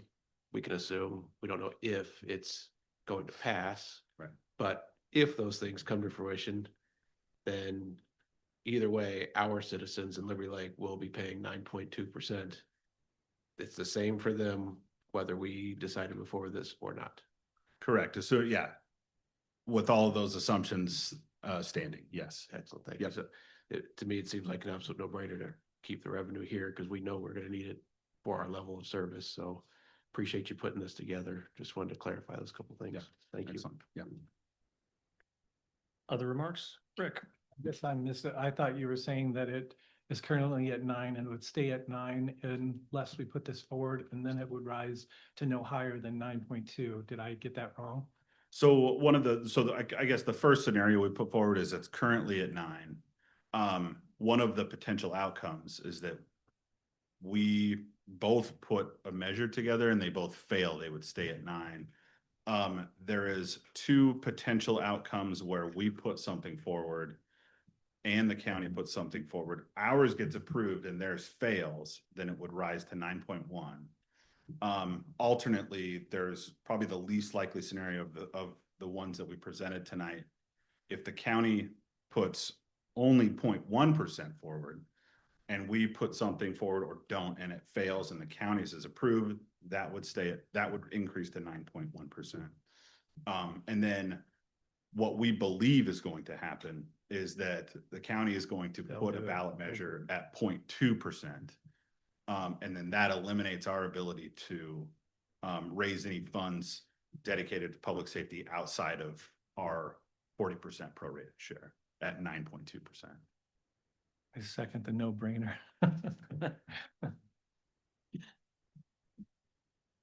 Go ahead. Not a question, but a similar, I guess, comment that when you talked about keeping the level of service, I think that that's one of the priorities the citizens have put forward. If I'm remembering right, and Mark can correct me if I'm wrong, but I think public safety was the #1 priority in one of the community satisfaction surveys, and something we've done our priority-based budgeting on, which we've made decisions and investments in public safety. So from that perspective, I think that doing this aligns with the values and the strategies that we put forward. And I think that, I know that not everybody wants to pay more when they buy something. But if public safety actually is a priority, then we are going to have to pay for it, and we know that. So this is one way to do that. I'd echo in agreement specifically. I know personally in my actions in local government, I believe public safety is one of the fundamental and primary obligations of local city government. So public safety for me has always been kind of at the top of what we have to be able to support. Further, the reason that we're incorporated as a city is to try and create local control of the actions which go on in and about the place where we live. So for me, I recognize the ability to both drive the outcome, public safety, and then ensure local control in obtaining that outcome. To me, I like no brainer. It's ringing again. But I guess I got to also voice, really nobody likes a tax increase. But I'll be clear, it appears that the county is poised to engage. And so given that the engagement is almost a certainty, for us to step forward and take an action which allows us to preserve that local control, to me is a favorable position. So, other comments? I want to check Arlene, make sure the audio is going back there. Councilmember Fisher? Don't want to put her on the spot, but just making sure. Hey, everybody. Sorry about that. It's kind of hard when you are all thumbs. It's hard to get the audio to work when you need it to. So one thing that I know for a fact is Liberty Lake was founded on the premise of public safety. Back in the day, there were issues with public safety and service from another entity, which was not being done. And so that was one of the founding pillars of this community. So while I don't like the T word, and I certainly don't want to burden anyone else, it is a sales tax.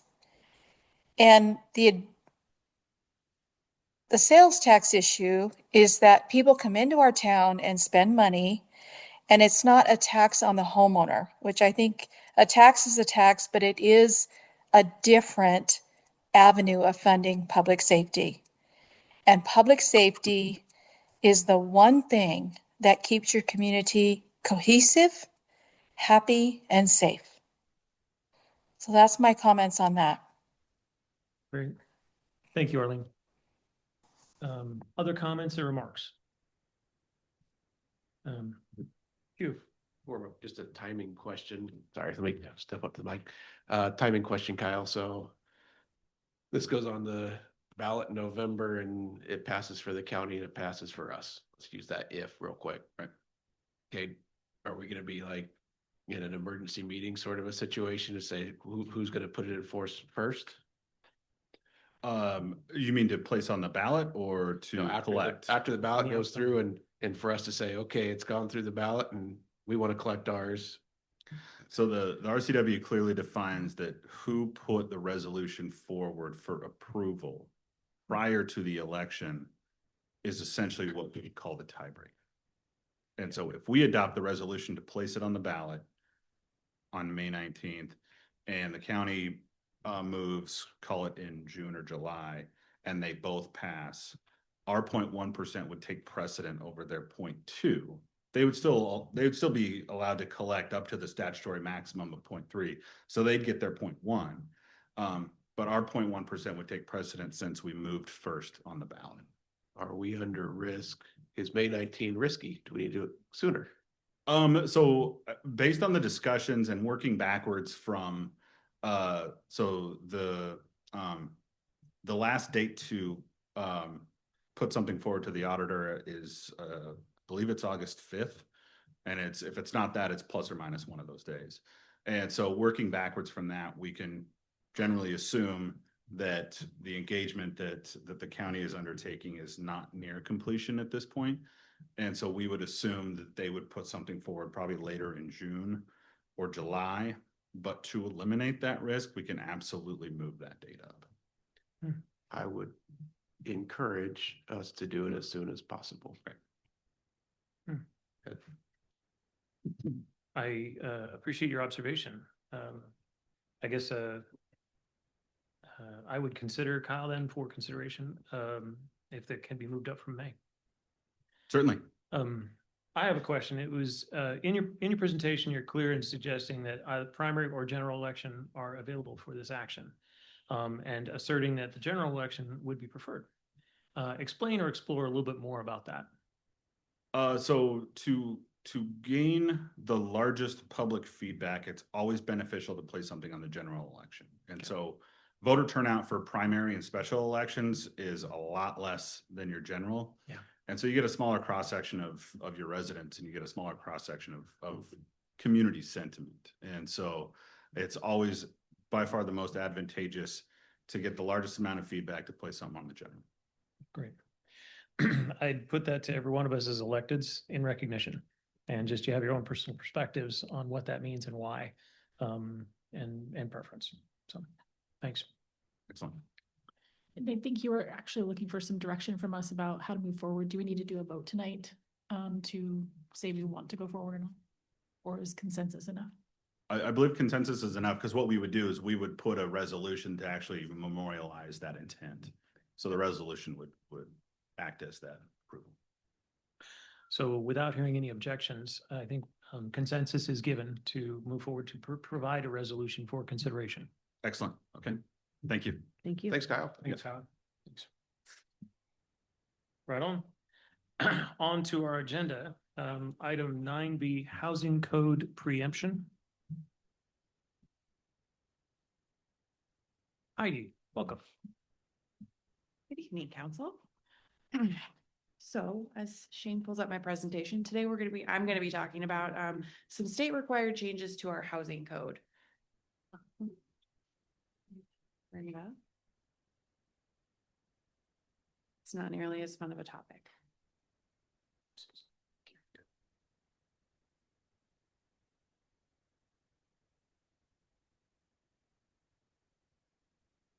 Next slide, please. Okay, so in 2023, the state passed RCW 35A21.440 to encourage the reuse of existing buildings to increase housing supply.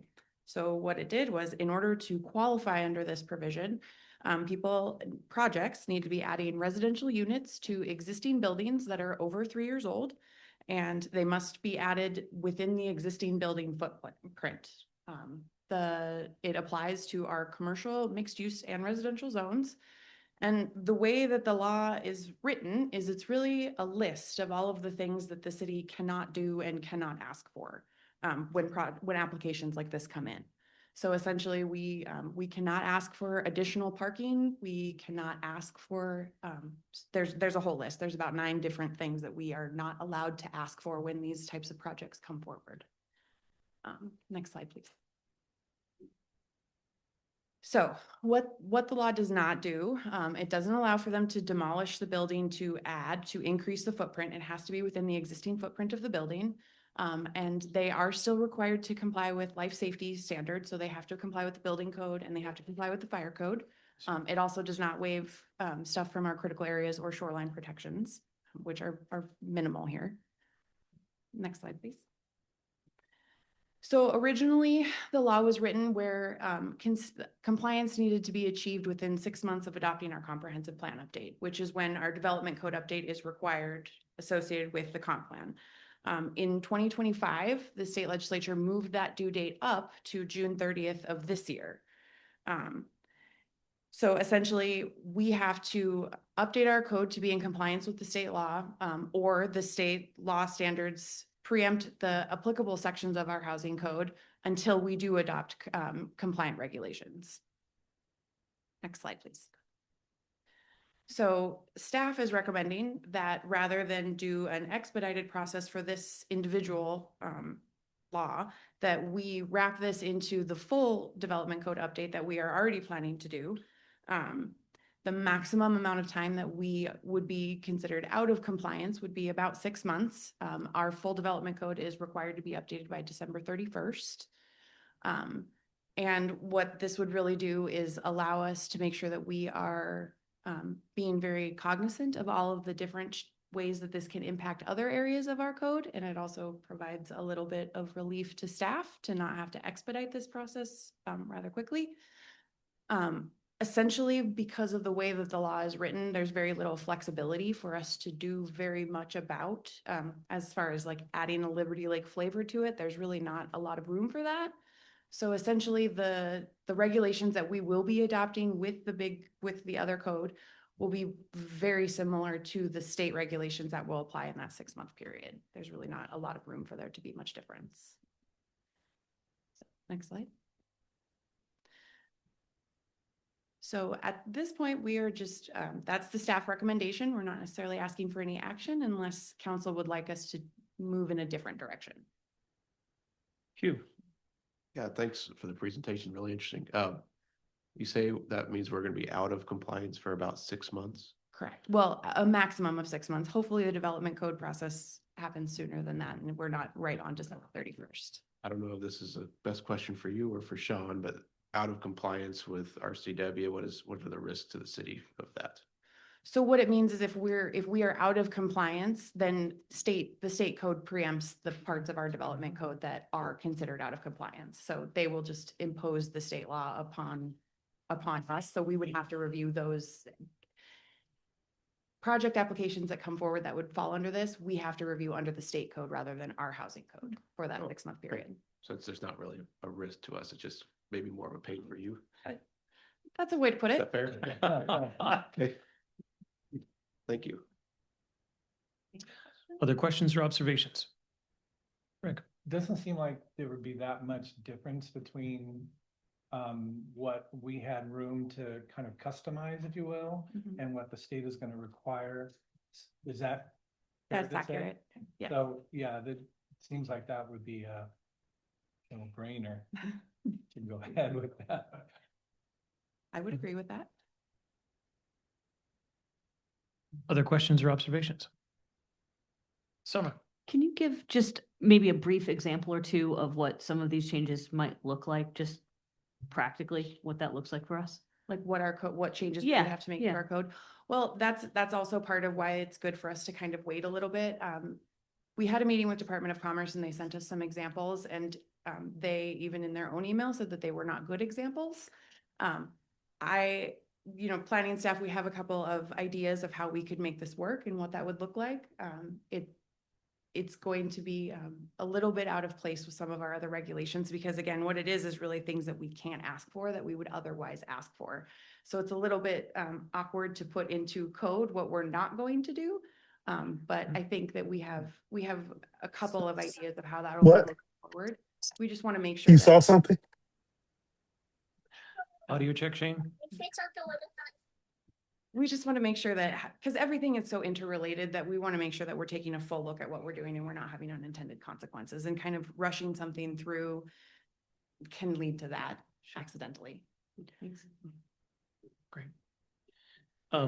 It sounds like an agreement to proceed in the direction you've provided, Amy. When would this be presented to the Planning Commission for consideration? This was presented at their last meeting and they concurred with our recommendation. Great. I appreciate recognizing that. I value highly the effort of the Planning Commission to try and look at some of these actions and provide observations. So thank you. Great. Any other comments or observations? Great. Thank you. Thank you. Thanks, Amy. Right on. All right. Moving on in our agenda to item C, council committees.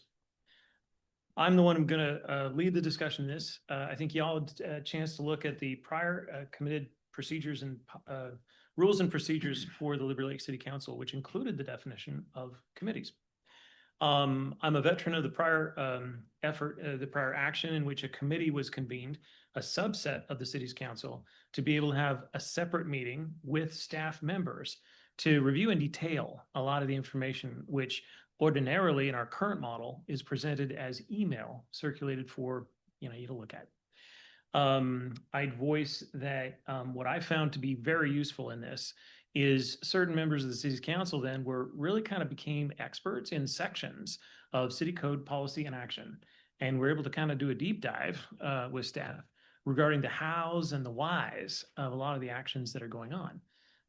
This, to me, gave city council members better, I don't know, tools to have discussions about when policy decisions need to be changed, how some of those experiences that they witnessed in working and engaging with staff gave them insight to the hows and the whys.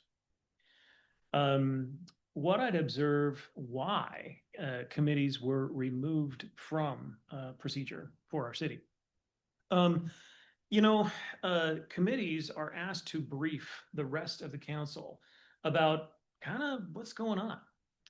And I'll just kind of gently say, sometimes council members weren't particularly articulate about the actions of the committee. I just voiced directly. For me to sit and maybe, I don't know, read the agenda from that committee meeting into a council meeting wouldn't necessarily impart into it. I think what were the maybe the engagements and what had really happened. So that, I think, was a contributor to how a prior council had decided to dispense with the activity.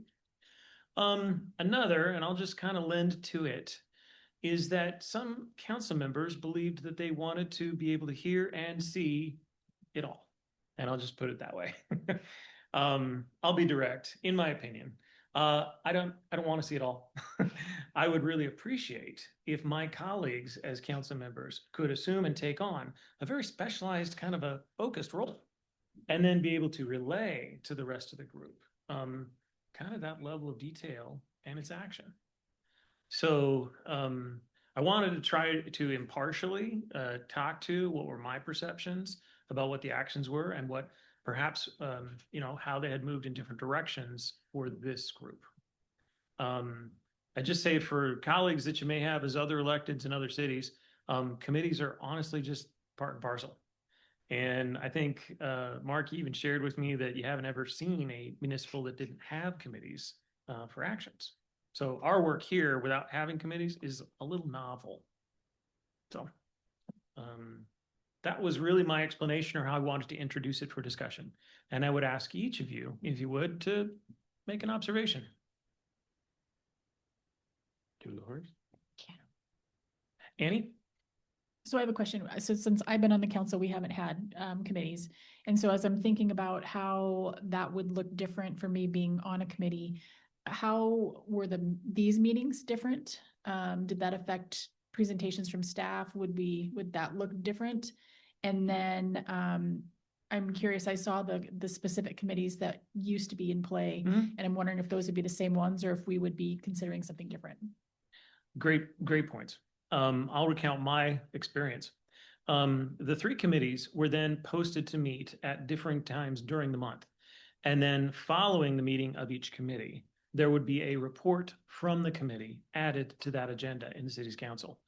So in the week in which the Public Safety Committee met, the very next council meeting, there would be a report from the Public Safety Committee of actions and outcomes and discussion. The next part of your question was, well, what committees might be useful?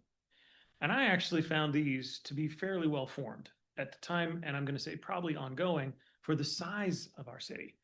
A really large metro would probably have a different mix of committees in support of the nature of the actions going on. In my experience, for example, a finance committee, super straight up. There are many moving parts with respect to finance, and having understanding of the various funds which are active within the city, there's enough there to cover for that as an action. Public safety for our action, what that was comprised of was, of course, the police department, operations within the police department. We actually invited and were joined by then the chief of Spokane Valley Fire. Together, the 2 of them, to be able to report their experiences and exposures, as well as to be able to talk with each other about those, were I thought really insightful as a council member.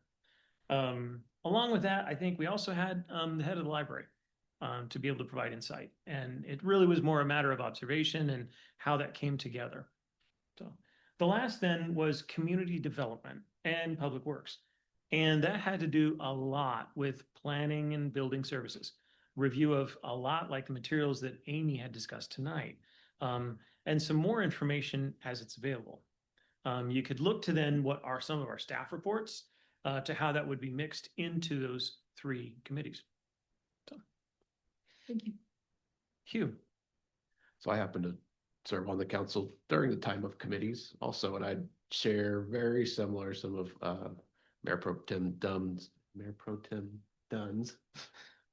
sorry, observations of sort of why they went away. But to me, it was an opportunity to come back with for a select number of council members to go into a very deep dive and come back with a very summarized version that some of those details, when articulated correctly, will kind of give the council some additional detail that we may not be talking about at a regular council meeting.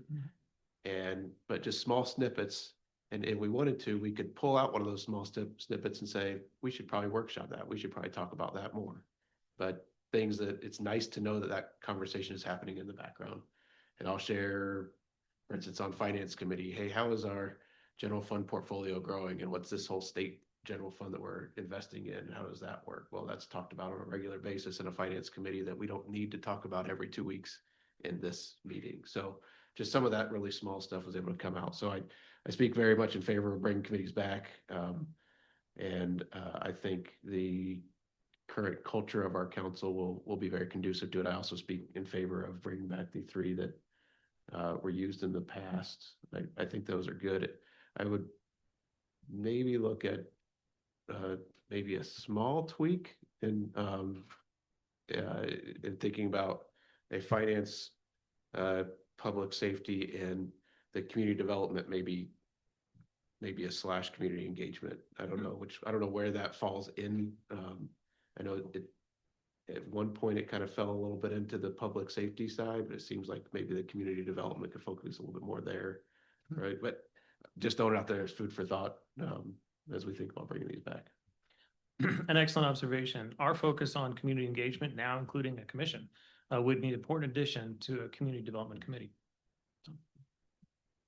Yeah, I also speak in favor of having it broken down with committees. I found a lot of value in breaking down things into subcommittees and committees in past commission work. And I also would say that this group seems like everyone has a really good skill set to spread throughout those 3 mentioned.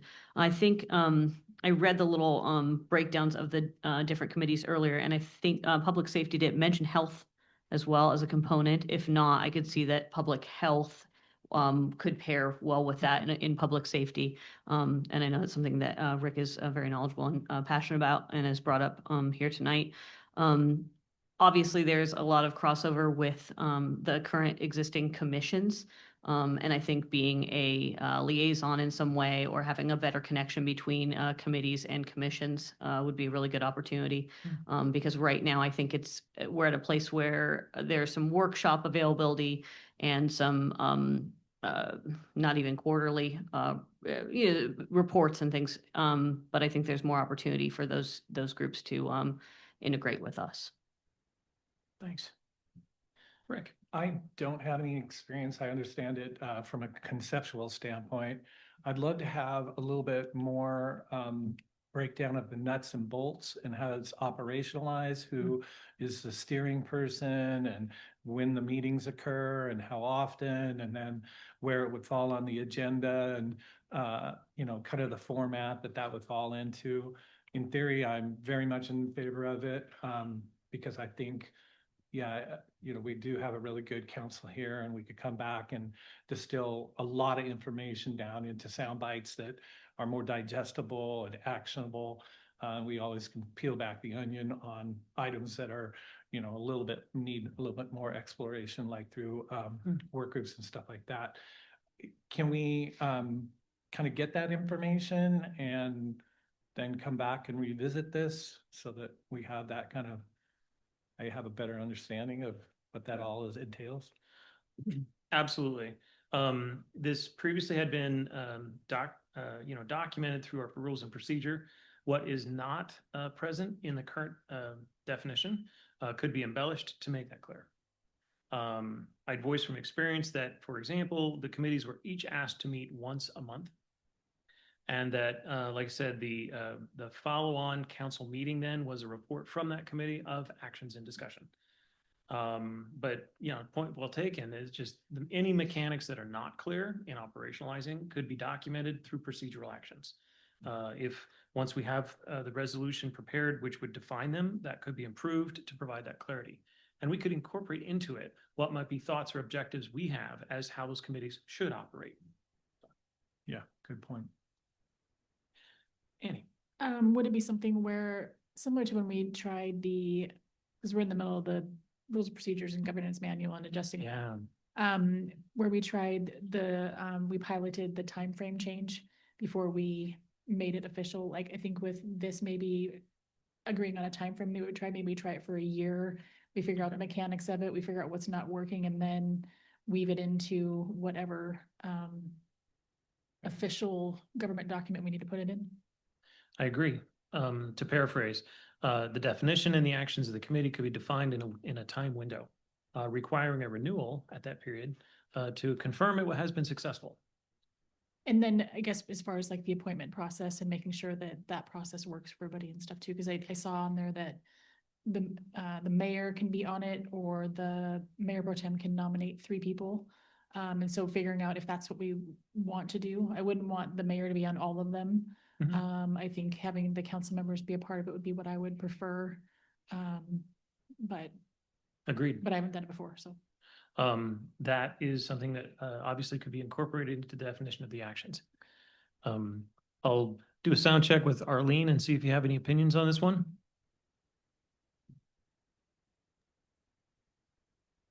Hey everyone, I've been listening intently, and every city I've been a part of, we did have committees, and they are beneficial in that, a person or persons are appointed to that committee and kind of bring back a summary to the council as to what's happening. And it is beneficial. So I would support the notion of forming some sort of committees. And the 4 that have been pointed out, which I think are critically important, obviously, number 1, finance, public safety, public health, and library and community development, and public works. I think those are all very important components of our city. And I think a council member representing each one of those would be fabulous. So that's my 2 cents. Great. Thank you, Arlene. I was then kind of reflecting on operationalizing this if it's an intention for us to move forward in actions. We have on our table in future agenda the governance manual, which had been accumulated. And I believe that's appropriate would be definition there. We have at the moment rules and procedures, which cover the actions of the city. We could consider eventually rolling this or defining this within that governance manual, that greater governance manual objective. Alternatively, we could make a short and small inclusion in the existing rules and procedures in advance of that. Any opinions on that one? Hugh? I'm in favor of progress, meaning make a small inclusion in the current rules and procedures and get moving forward with the committees. Okay. Other opinions? I'd be in favor of that too. And while we're at it, maybe we could hit the agenda issue we keep running into with the appointments, if that's part of that process too. If there's any other small tweak that we need to make. So to clarify, we've noticed that it would be helpful if appointments were moved further forward in the agenda than the existing general business actions. So that would be like a small update to the procedures that we'd like to see done more sooner than later. Okay. Other opinions? So. I would also like to consider, or at least look at some other committee options.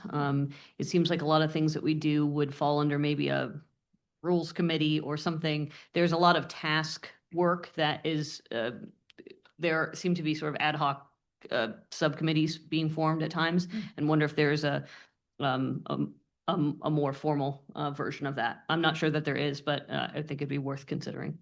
Okay. We do, I'm going to say occasionally face actions or opportunities that we want to try and ad hoc get people together. And I do not mean to deter that. That's important. But I'd want to take the time and procedure to define those that we know are consistent and recurring, and just, regularly have definite contributions from staff members and the kind of things we can predict. Sure. So great point. Annie. And then just to check in with Mark too, if there are any that you might think of in your experience that maybe we should consider or have it be a part of it or a focus to give us that feedback as well. We can certainly put some thought into that and provide some suggestions if there are any that go beyond what's already been defined. Great. Other observations? Well, Mark, I think in reflection of the workshop discussion, it sounds like the council is amenable to considering committees as an inclusion, and I'm going to say an amendment to existing rules and procedure. So I think staff should consider preparing a revision to the existing policy, rules and procedure act. Is it an ordinance, Sean, or a resolution? So the existing resolution, changes to the existing resolution to support the inclusion of committees, as well as the movement of appointments further forward in the agenda. All right, Yeah, I may say something. please. One thing I would suggest is maybe what we do, because prior rule procedure had outlines in them in a short summary version of what each of the committees were. So the thought may be is we can start there to revise the current rules to kind of bring that back, and we can edit as necessary, but to have everyone kind of look at it, and then the council then can talk about that works, no, that doesn't work. How about we do something a little bit different from those particular ones? And then once we're got confirmation on that, then we can bring back, a resolution for consideration, but at least kind of a draft of what that would look like in the revisions to the rules so the council can see that would be my recommendation. Excellent. I appreciate the recommendation. Mark, was that pretty clear? Absolutely. Go Cool. make it happen. All right. Moving on in our agenda, we're on to item 10, general business. I'll consider a motion regarding general business. I move to approve general business items A through E, the consent agenda. Do we have a second? I'll second. A second from Councilmember Summer. All in favor of general business, please say aye. Aye. Any opposed? It is unanimous. General business passes. I would entertain a motion now next regarding item 11A. We have Excuse a me, motion. point of order. Are we, my understanding is, are we skipping this A tonight? Or No. he's At not act- present. Yeah, no, it's good. Thanks for the clarification. At issue is Andy Cho was unable to join us for tonight's meeting. So we are able to proceed in his appointment tonight.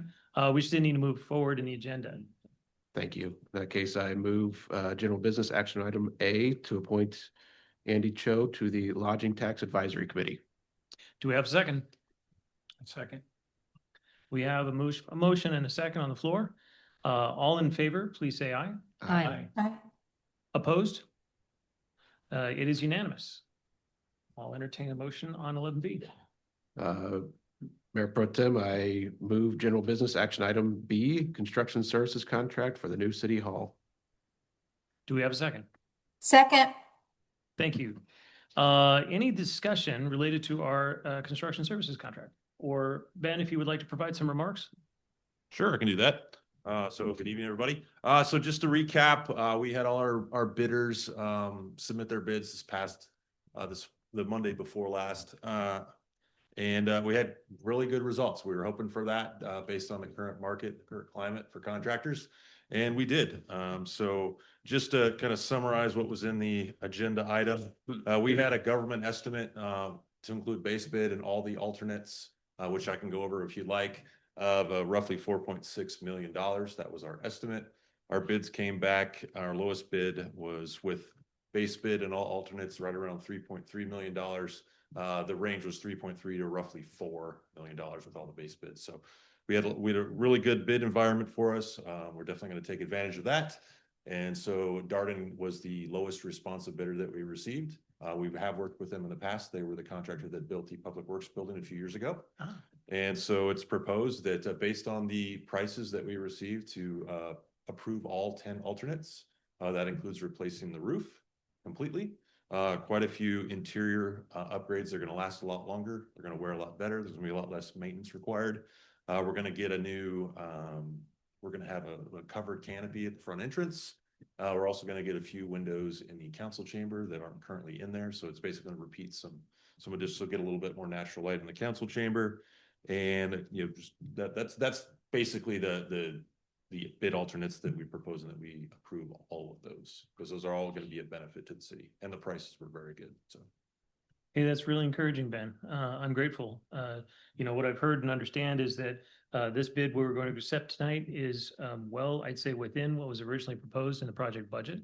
And further allows us to include what were at options or we'll say components, which we were ready to discuss if we were anywhere near going over what was originally proposed. That's correct. So we were roughly 27% below the government estimate. Outstanding. Which, That's encouraging. Leaves us some decisions to make going forward on future facility master plan projects that we can talk about in the future. Excellent. Any more questions or observations for Ben regarding our construction contract? Move-in date? That's a great question. We have to have a contract before we get a schedule. I actually asked that yesterday when we were meeting with our project manager, but so the move out date, I can tell you, is April 10th for Legacy Church. So they're gonna have their Easter service on the 5th and then start moving out after that. We're hoping to have the contractor in by right around tax day, if they're available. So once we get that sorted out, I'll pass that along. Hopefully in my monthly report, I got the next meeting. Yeah, that's great news, Ben. I also want to recognize the accuracy there, the relative bid position to the estimates is a compliment to the team that was assembled for the purpose of the estimate. So well done, I think, on all sides. Absolutely. We got great support from BCRA and Turner Townsend Harry, as well as their kind of consultant partners. So everything worked out very well. A lot of hard work by those folks over the last 8 or 9 months. Yeah, that's great. All right. If there are no further questions, I'll call for the vote. All in favor, say aye. Aye. Any opposed? We have a construction contract. Thank you, Ben. Nice.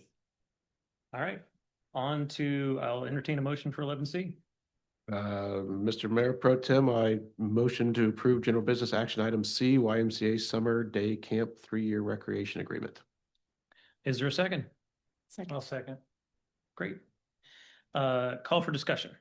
Any remarks regarding our summer day camp proposal? I wish it was around when my kids were that age. No doubt, man. I love the extra hours. That's fantastic. I'll speak in support of staff members' objectives to try and create recreational programming for our community. This, to me, partnering with organizations to prevent recreational programming is a very cost-effective way for us to have programming that's performed by groups that have experience with it and create opportunities for recreation in our community. So my compliments, and I'm grateful for YMCA in this performance. Are there any other discussion? All right. With no other discussion, I'll call for a vote. All in favor, say aye. Aye. All opposed? It is unanimous. We've got a summer camp. On to item number 11D. I'll entertain a motion. Mr. Mayor Pro Tem, I move general business action item D, task order with SCJ Alliance to assist city staff with updates. Is there a second? I'll second. Oh, it's twice then. Second. Great. Okay, discussion regarding our comprehensive plan periodic update. Okay. I guess more of a comment that I think this was an excellent use of, it looks to be an excellent use of resources given a current lack of staffing needed to get this through. For sure. That's what I would also observe is with change afoot, I think it's important that we engage partners for the performance of the city's action. We recognize a comprehensive plan update is a regular obligation, and to have some support for the action, I think, is important. So, especially with a trusted partner. So, any other discussion? All right, I'll call for the vote. All in favor, say aye. Aye. Aye. All opposed? It is unanimous. We're going to work with SJC. Next on our agenda, we're on to council comments. Are there any council comments regarding our current actions? Rick? Oh, sorry. Yep. Yeah, just comment on the council workshops. Would we somehow start taking a stab at when we can put a finance workshop on here? I'm specifically looking for more of a long-term pro forma type workshop. So noted, I'll just give this, it's a good one, Hugh. Ordinarily we'd cover in future council agenda, but let's go for it. So Sorry, did I say that at the wrong point? No, what I you're would good. say without putting a finger on a date right now is that we're getting ready to bring back to the council some information on our 20-year capital facilities plan. And I think we want to deliver that information prior to having a discussion about, or in conjunction with having a discussion about funding strategies. And so I think putting this on the heels of that would be a great way to kind of sequence those things. And so remind me, Amy, of the 20-year date. Is it on here? Oh, I'm sorry, April 14th. So possibly April 21st. We've only got one other thing scheduled there, so it's a big thing, but we can put a finance workshop on April 21st. Does that give us enough time to prepare? That's over a month out, so does that work? I Does that absolutely, work? yeah, whatever you guys think is the best timing, I appreciate it. Okay.